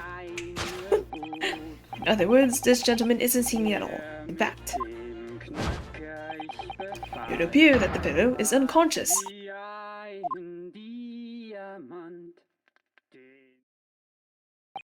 Ah, the music seems to have stopped now. What good timing. I'll ask you, Mr. Naruhodo. Yes? Why would I have purchased a recording of that gibberish? How should I know? Well, never mind. On with the deduction. Who exactly is this gentleman availing himself so thoroughly to the settee? What? As it happens a number of years ago now, a certain gentleman of German origin engaged in my services involving a particularly delicate case. It required the retrieval of letters once sent to an acquaintance that might have proved problematic. In order to conceal his noble identity, he also arrived in my office in a mask. The gentleman's name was Wilhelm Gottfried blah blah blah blah. The King of Germany. If my memory serves, the mask worn by the gentleman is identical. Yes, there can be no question that mask belongs to the King of Germany. Yeah. Although, we've already established that it actually is the King of Bohemia. It seems Mr. Sholmes intends to persist with his Germany theory for some reason. Come to think of it, the young prince was wearing a mask as well, wasn't he? Oh, yeah. Master Gotts? The boy whom you had in tears? Don't remind me, or anyone else. Do you suppose all members of the aristocracy in mainland Europe wear masks? I'm sure they do. Well, probably anyway. The point is, that mask doesn't belong to any king. No, that's right. As we well know. Because we can identify the true owner of this mask. Cosmo. Take that!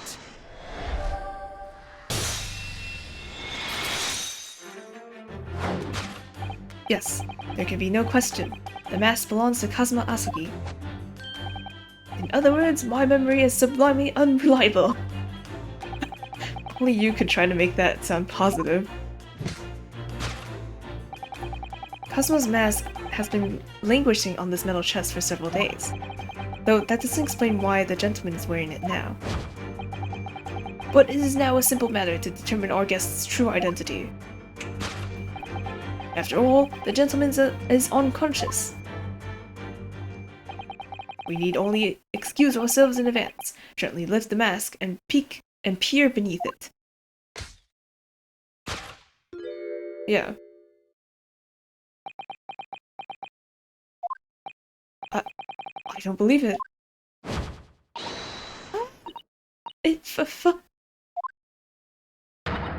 Father! I'm afraid, Miss Susato, you must be mistaken. No, I think not, Mr. Sholmes. Then it would appear our logic and reasoning has once again revealed the truth. This mysterious visitor... Oh, it's Susato. It's my unconscious father, Yuji Mikotoba.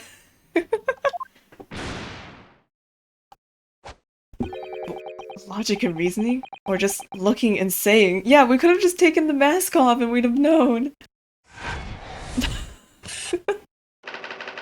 Yuji Mikotoba.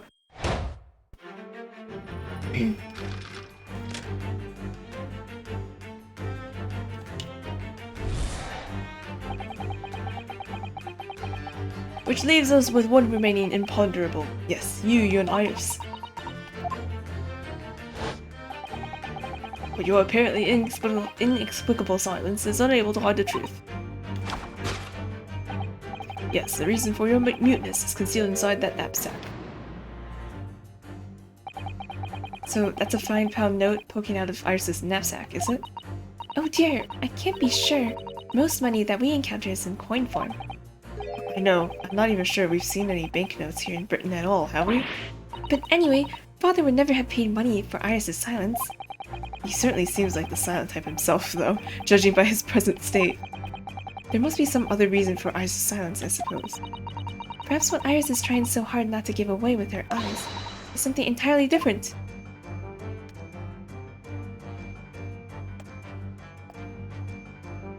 Knapsack. Can't examine the coffee mug. Metal chest, maybe? Because it's open, right? This metal chest, it contains important documents, doesn't it? Yes, details about all the cases Mr. Sholmes has worked on over the years. Written up by Iris' father, if I'm remembering correctly. Iris insists that the chest is kept locked at all times. She's never once shown me inside. Well, its contents are invaluable to her, I suppose, and entirely irreplaceable. But look at it now. The catch is unlocked for once. Ah, so it is. That's hard to ignore. Very. I've never seen that chest unlocked before, in all the time we've been staying here at Baker Street. Take that!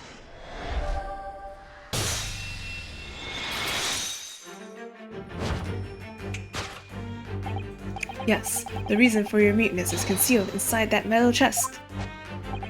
An excellent observation. For upon closer inspection, there is something different about the chest's appearance. It's kept locked at all times, yet now the catch is open. Evidently, this has something to do with your refusal to speak, Iris. But it's a simple enough matter to incite you to speak, I'm sure. I merely need to open this chest. Ooh. Here we go. No! Really don't! Oh! Oh!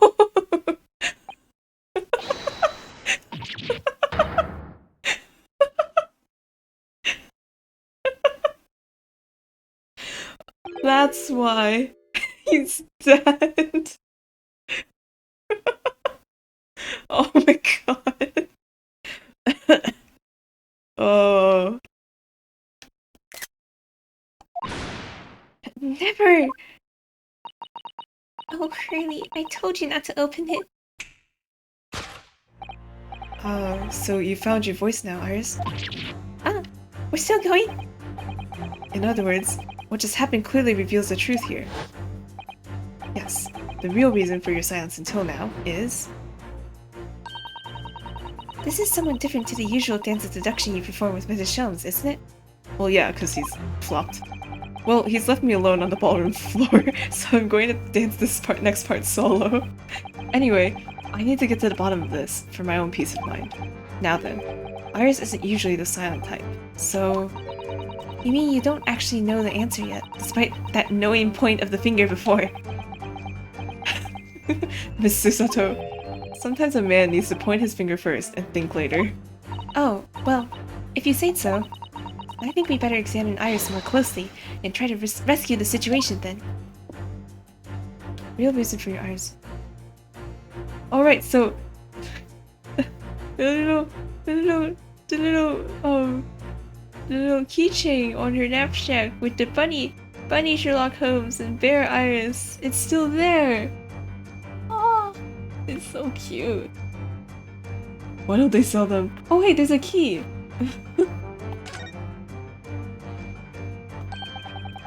The key she's holding, look. I'm sure that wasn't in her hands before, was it? No, you're quite right. It's appeared as if by magic. That's strange. A big, old iron key. Where did it materialize from? Can I examine things just for the kick of it? For some reason, this knapsack is really standing out as suspicious to me today. Oh, is it? It's quite sizable enough for a sizable secret, that's what I say. Perhaps it is, but we certainly can't open it up to look inside without Iris's permission. No, you're right. Who knows what might pop out and punch us. What else can we examine on Iris? Just the knapsack and the key? Skirt! Iris always dresses in these frilly clothes, doesn't she? I've always thought the skirt was rather delightful. It's pretty sizable with all those frills. Sizable enough for a sizable secret. You seem to be rather fond of that idea, but you certainly can't go investigating further. Does it look like that's what I was thinking? Okay, anyway. I don't think there's anything else here that we can look at. Alright, the key! Take that!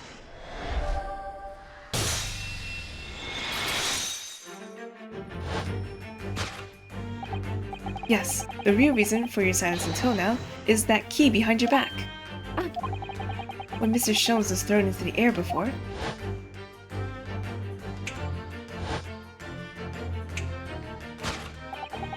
just before you called out to try to stop him, you slipped something out of your mouth. What? Out of her mouth? That something is the key now in your hands. No doubt the key to the chest. Oh. That's why she wasn't opening her mouth. You're so clever, Runo. So now it becomes clear. Thanks to Mr. Sholmes' graphic demonstration, we can well imagine what happened here. But... Professor Mikotopa also opened the metal chest, only to be punched into the air. And land sprawled on the settee. But wait, that doesn't explain all the facts. What about the stylish scarf and the cup of tea? And above all, why would he be wearing Kazuma-san's mask? Well, for those curious details, I can think of only one explanation. Clearly, an unbelievable miracle took place in this room.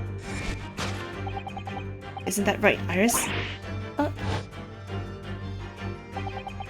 Consider how the room was arranged before this whole painful experience took place. When Professor Mikotopa opened the chest, completely unaware of what awaited him inside, the mask was flung into the air just as he was, only to land neatly on his face when it fell back down. Really? Are you okay, sure. What? This is some like big top case logic.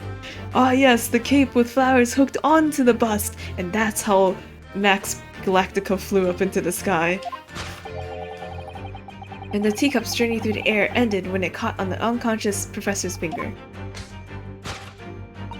You mean to say that the stylish scarf Is actually just a tablecloth. This is a great detective's office after all, a place of miraculous deductions.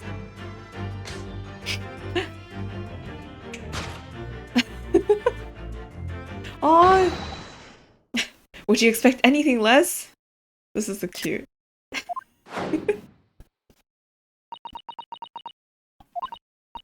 Yes, you're right. It happened exactly as you said. Brilliant, Runo! Thus concludes Ryunosuke Naruhodo's great deduction of this punchy puzzle. Oh my gosh. So then, why don't I make a fresh pot of tea for us all? Objection! What? What? What? An admirable performance, Mr. Naruhodo! You woke up.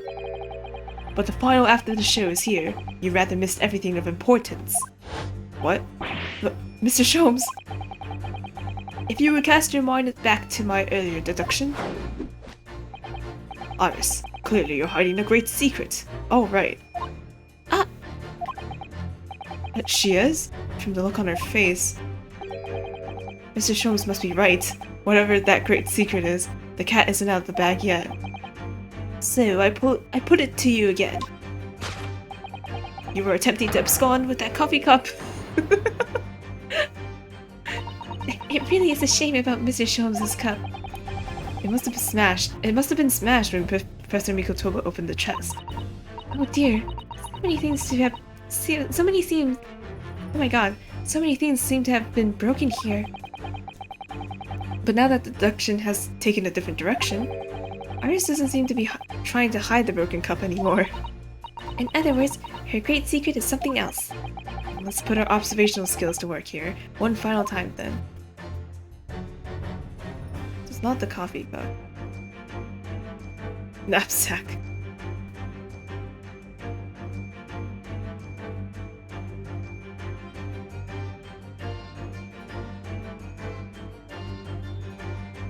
Is it on Iris?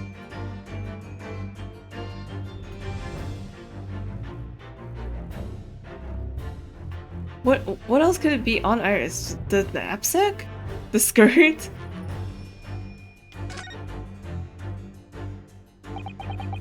Surely this time, at last, the knapsack is gonna be the answer. I'm really not sure why you're so intent on showing Iris's bag to be complicit in these events. Because it's a sizable bag, big enough for a sizable... big enough to carry things around, Mr. Naruhodo. That's what bags are for. So, the knapsack might never see the limelight, you mean? I really wouldn't like to say.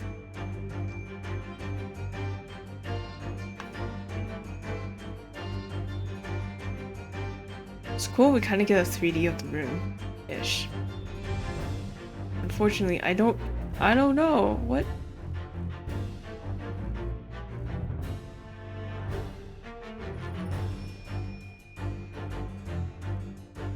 What? Is there anything else on her? The goggles, gloves. Oh! What? Case file?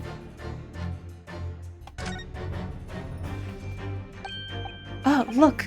There seems to be more papers here there. Is Iris trying to hide them underneath the tray? The insignia, Mr. Naruhodo. It's an official Scotland Yard document. What?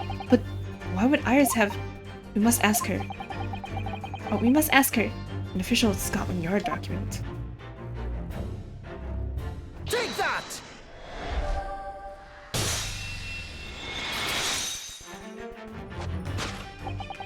You're attempting to abscond with that case file. Iris, as you know very well, nothing escapes the attention of a great detective. Oh no! Iris is so short compared to Schultz. We visited Scotland Yard's autopsy laboratory earlier today. And Dr. Gorey informed us that the autopsy report of Clint Van Zeeks had gone missing. Clint Van Zeeks? Yes, I do seem to recall. Some years ago, I asked to see the report in question. You were with me, weren't you, Iris? So did Iris take it? Why would Iris take it? Oh, because it had her dad's name on it, maybe? I mean, you mean it was you, Iris? So those papers you have there are... I'm sorry. Forgive me! Oh no! Iris!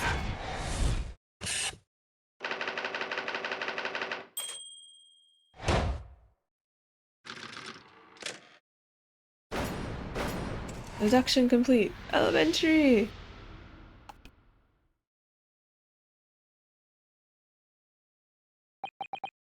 In truth, I would like to have thought I could have predicted what booby-trapped chest.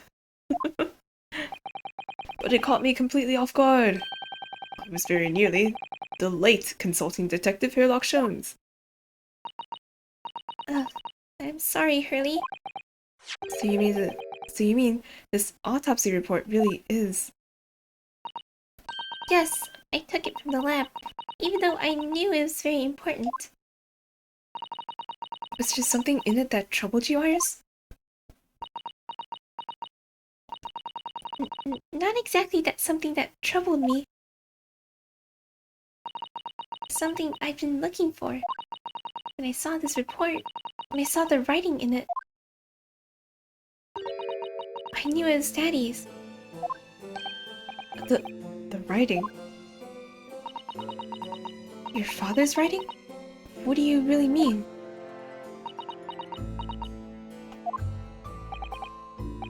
Iris? Must be something that's hard for her to talk about. Forgive me for interrupting, my dear fellows. Mr. Sholmes, what is it? Oh. I feel as though the poor unconscious gentleman on the settee has been somewhat forgotten. Father! Perhaps we should find our guests somewhere more peaceful to rest? Mr. Naruhodo. Yes? Would you be so kind as to lend him your bed? We must do our very best to make him comfortable, I feel. Oh, yeah, of course. I'll help you carry him up. So will I. No, I can manage alone, thank you. You have tea to enjoy. We wouldn't want Iris's brew to stew. Both tea physical and metaphorical. because there's no better way to make the professors comfortable than dragging him upstairs like a trunk. I wonder, perhaps that was deliberate.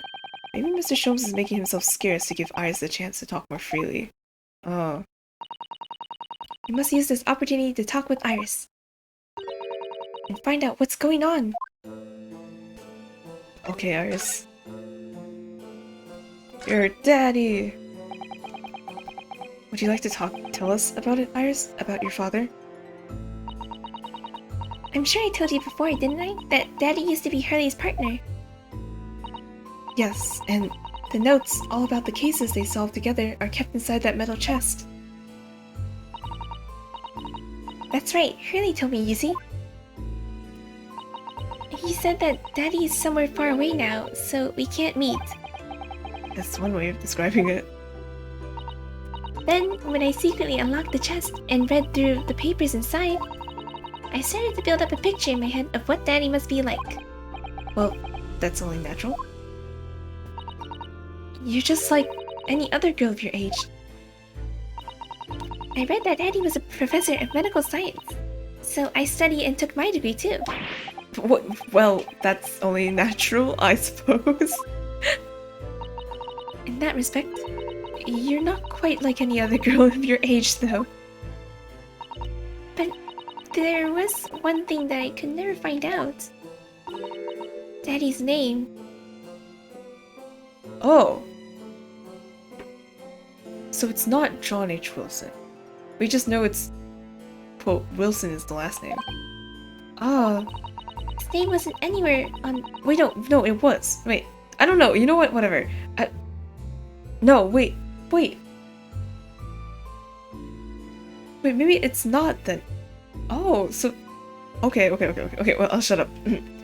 His name wasn't anywhere on any of the notes that he made about his work with Hurley. But then, one day... That's what happened, is it? When you saw this autopsy report, you finally managed to work it out. Is that right? Yes. So it was the handwriting in the report that caught her eye. And the report must have Wilson's name, right? When I saw the writing on the report, I could hardly believe it. I know that handwriting, I thought to myself. Because it was the same as the writing you've seen in your father's case notes? Exactly. I was desperate to compare the two properly. I needed to see them side by side. I asked the doctor in the laboratory, but I was told I couldn't take the report away. And even worse, I was told that was the first and last time we'd ever be able to... first and last time we'd be allowed even to look at it there. So you decided to steal it? When I compared the autopsy report with the case notes I had here, there was no doubt. The handwriting was exactly the same. It was Daddy's. And the signature of the coroner at the bottom of the autopsy report read Dr. John H. Wilson. So that's how I finally found out. I learned Daddy's name at last. I see. Ever since then, I've called myself Iris Wilson. And that's also when I had the brilliant idea of writing stories all about Daddy's exciting times with Hurley. I decided there and then that I'd write the adventures of Herlock Sholmes. Oh, Iris, I had no idea the stories had quite such a deep personal significance for you. I can see why the autopsy report was so important to her now. And why she was prepared to break the law to get her hands on it.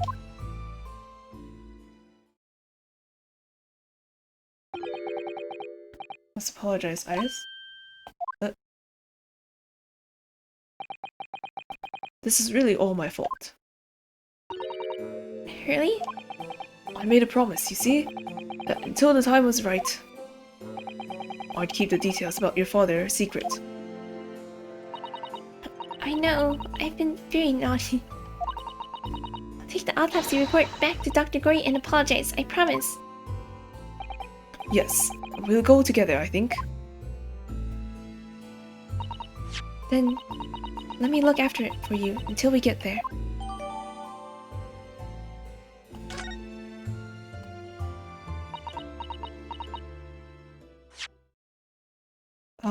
Let's look at it for a second. Clint Van Zeeks, Corner Dr. H. Wilson, 33, British. Oh wow. Van Zeeks is the same age as his brother right now. Crazy. Time of death, 31st of May, between 9 p.m. and midnight.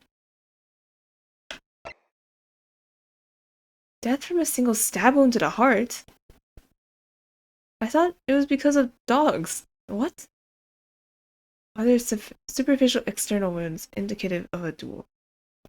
Recent scarlet ink stains visible on the little and ring fingers of the right hand. Scarlet ink stains on... What? Scarlet ink stains? Autopsy findings. Vital evidence recovered from the victim's stomach during autopsy. It's credited to Inspector Gregson for petitioning so doggedly for autopsy procedure. No internal trauma noted anywhere in the body. Vital evidence recovered from the victim's stomach? What did he eat something weird? What? They didn't tell us what the vital evidence is, though. Also, I thought that the like killer used a dog to kill people. What? Okay, well, I'm sure they'll tell us more later. I must go and water my herbs, I think. I'll see you all later. Poor Iris. She must be feeling awful. I know Mr. Sholmes is here for her, but still. Ah! What? How? What's the meaning of this, Mr. Sholmes? Mr. Sholmes? Oh dear me! So, you've noticed, I see. But that would mean... What on earth's the matter, Mr. Soto? You've turned as white as a sheet. It's this autopsy report, Mr. Naruhodo. The one from 10 years ago. The writing isn't Dr. Wilson's at all. What? Huh? What? What? But didn't Iris just say that she compared the two? What do you mean? How can you possibly know that? Because I know this writing very well. Oh, is it her dad's? This writing is my father's. What? What? Professor Mikotoba's? Dude, it's true. And? Now you know. Why, dear fellows? No, I don't know anything. What on earth does all this mean, Mr. Sholmes? Because the idea that's slowly forming in my mind... Hold on. What? Wait. Huh? Hold on. So... What? Wait, so... Wait, so Professor Mikotoba is... Wilson?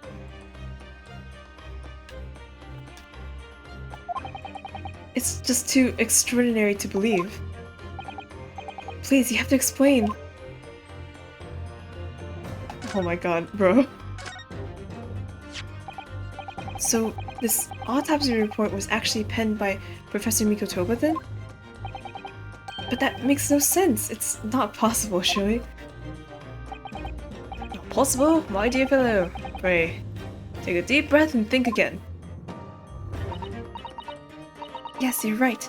In some ways, it actually makes a great deal of sense. It does?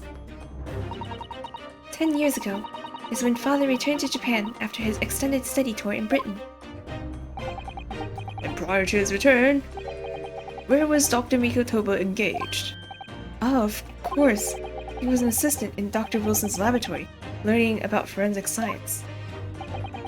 And as an assistant, you would have aided with the dissection work, making detailed notes, which would be assembled into the full autopsy report.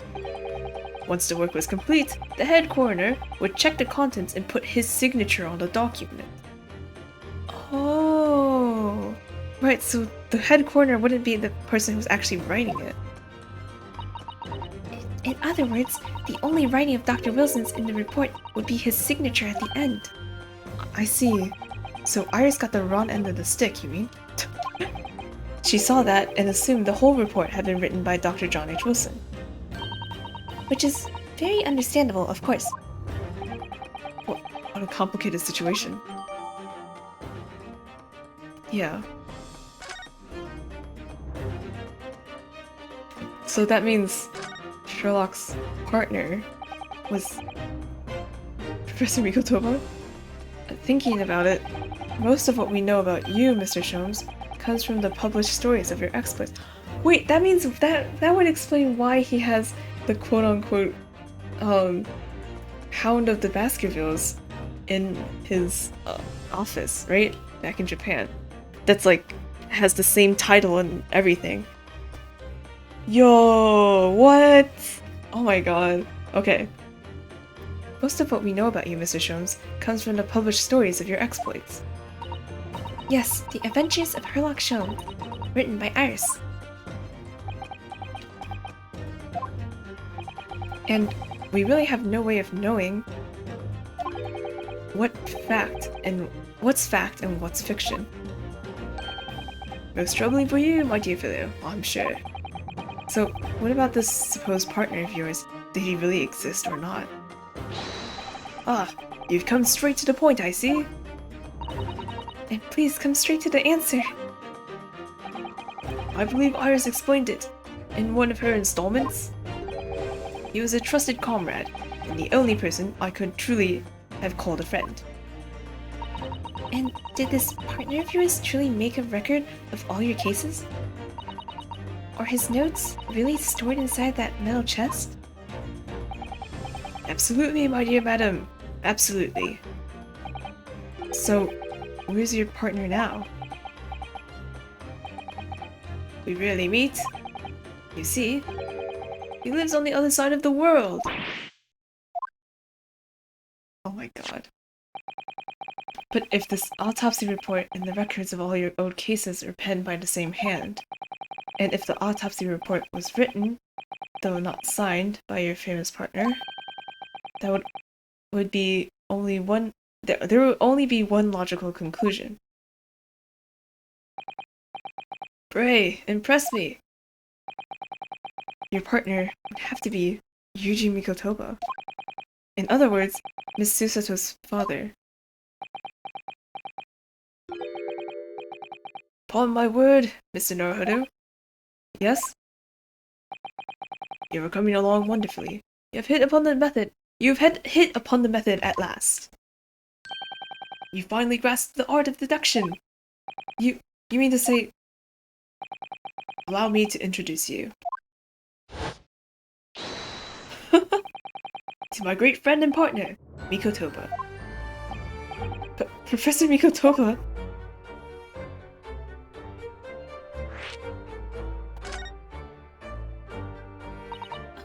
Does this mean you're the real Dr. Wilson? No, my dear, I'm still my own self, Yuji Mikotoba, your father. Of course. It'd be some weird thing where it's like, wait, does that mean me and Iris are actually siblings? It's like, so that is something that I do not want to go into. This is obviously too much for Susato-san to take in. I must say, though, how my old friend has attained worldwide celebrity as a great mystery solver is the greatest mystery of all. I still remember the first time we met. Oh, pray remind me, when was it again, Mikotoba? 16 years ago, Sholmes. Ah yes, quite. 16 years ago. I just arrived from Japan with Seishiro and Genshin. I was in search of lodgings close to the hospital, some comfortable rooms at a reasonable price. The rents are definitely high in that particular area. That's right, so I decided I needed someone to share the lodgings and the expense. And was fortunate enough to be introduced to Sholmes, who found himself in a similar situation. I was a callow fellow back then, a mere shadow of the great detective you see before you now. I was working at the hospital's chemical laboratory at the time, indulging my curiosities for little gain. And the situation of our cohabitation led to us pursuing cases together, you see. Hard to believe, it was a mere 6 years, and we had a great many adventures. But in the last year of Mikotopa's stay in Britain, the most infamous of cases presented itself. The case with which you've become rather familiar yourselves, the professor killings. After the trial, Seishiro and I were summoned back home. I keep messing up. Hardly surprising, given the circumstances. So there you have it. And as you know, all the details recorded by my trusty chronicler remain in that metal chest. This is just amazing. Professor Mikotopa really is Mr. Sholmes' famous partner.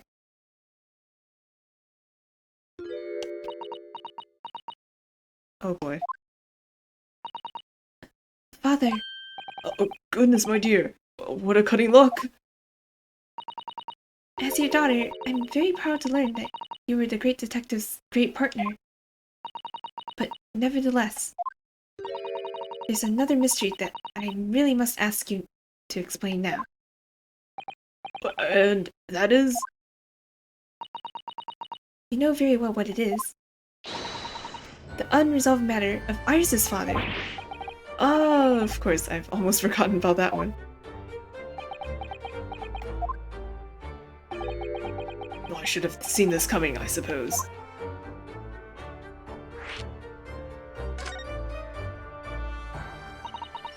Iris told us that all the notes about the great detective's adventure that are in that metal chest were written by her father. Isn't that correct, Mrs. Jones? That is indeed what I told young Iris. But if you're Mr. Sholmes' partner, father, and you wrote all the case notes, then Iris's father must be you. Yeah, about this. That's, what? Upon my word, Mrs. Zato. You are coming along wonderfully as well. You too have hit upon the method at last. Seriously? You finally grasped the art of deduction. What? Hold on. Wait, really? Really? Really? Wait. Really? Really? Huh? Wait. Wait, what?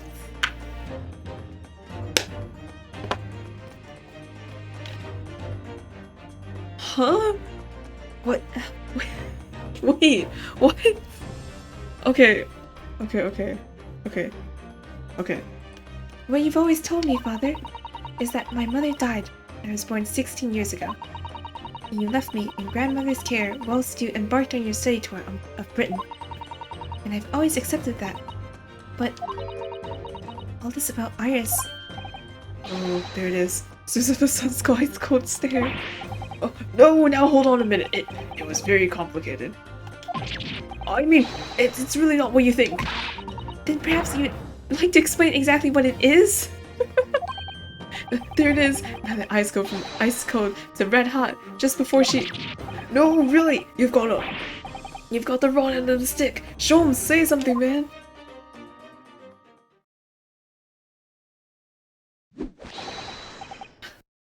That's quite enough, my fiery fellows. Mr. Sholmes? Why did he get all dressed up? Whilst I don't like to interrupt this exciting exploration of the past, Mikotopa and I have an urgent matter that requires a short excursion. But it's very late, Mr. Sholmes. Where must you go? Why, my dear madam? Is that not obvious? My partner and I must pursue our natural enemies. So, get your coat, Mikotoba. The game is afoot. But Sholmes, I really must give Susato a full explanation, I think. Later, my dear fellow, later. Our carriage awaits downstairs already. Bro. The theme is different. You haven't changed one iota, have you? I mean, really, I visit our home after 10 long years. And then I open the chest. In a fit of nostalgia, I quite inexplicably pass out. And as if that weren't enough, when I eventually regain consciousness, I'm plunged straight into all this. Father, please, go with Mrs. Sholmes now. What? I have no doubt that whatever happened, you were acting in everyone's best interests. I trust you, completely. Susato. And sending the great detective and his great partner off on renewed adventures together is more than I could have hoped for in my wildest dreams. Very well then, we will speak again later. So, I believe your own work is done for today. I wish you the best of luck for tomorrow. Yes, Naruhodo, good luck in battle. and in reaching a decision. Decision? About whether to go back to Japan, I suppose. So much happened that day that I barely knew what to do with myself. Wow, I feel that so hard right now. What? This is... Oh my... What? So... Hold on. Okay, well... Pardon my lack of etiquette, but this either means that Mikotoba, while he was in Britain, right, knocked up some woman, right? Or, I don't know, something happened, right? Because Iris was born 10 years ago, which kind of fits in with the timeline here, right? So, that could have been possible, right? And then flew back to Japan, leaving Iris here. And then the rest of the story is as how it is. Or, instead of knocking up some woman, he adopted her, which is my other guess. Because, I don't know, maybe I'm looking in too much to character design, so it doesn't really matter, but Iris doesn't really look like half, you know? Then again, she also has pink hair, so who knows? But she doesn't seem like she'd be a half. So, I don't know, you know, whatever. But, I mean, so that would mean that, like, Susato and Iris are basically siblings, right? Right? Oh my god. What? They do have that vibe, though. It's cute. It's good. But also, what the hell? Okay. It would only be later that I'd come to realize how amidst the chaos I'd unleashed were all the clues I needed to finally unearth the truth. And that all the turmoil was necessary to give me the resolve to see everything through.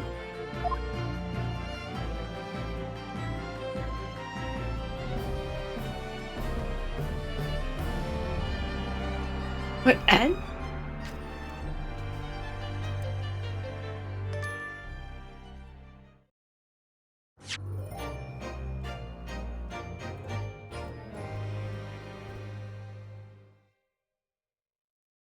Hi, Kokoro.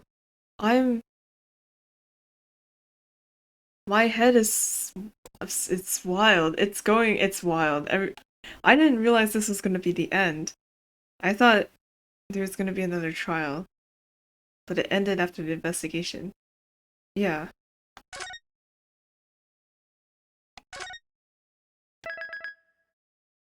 Episode final.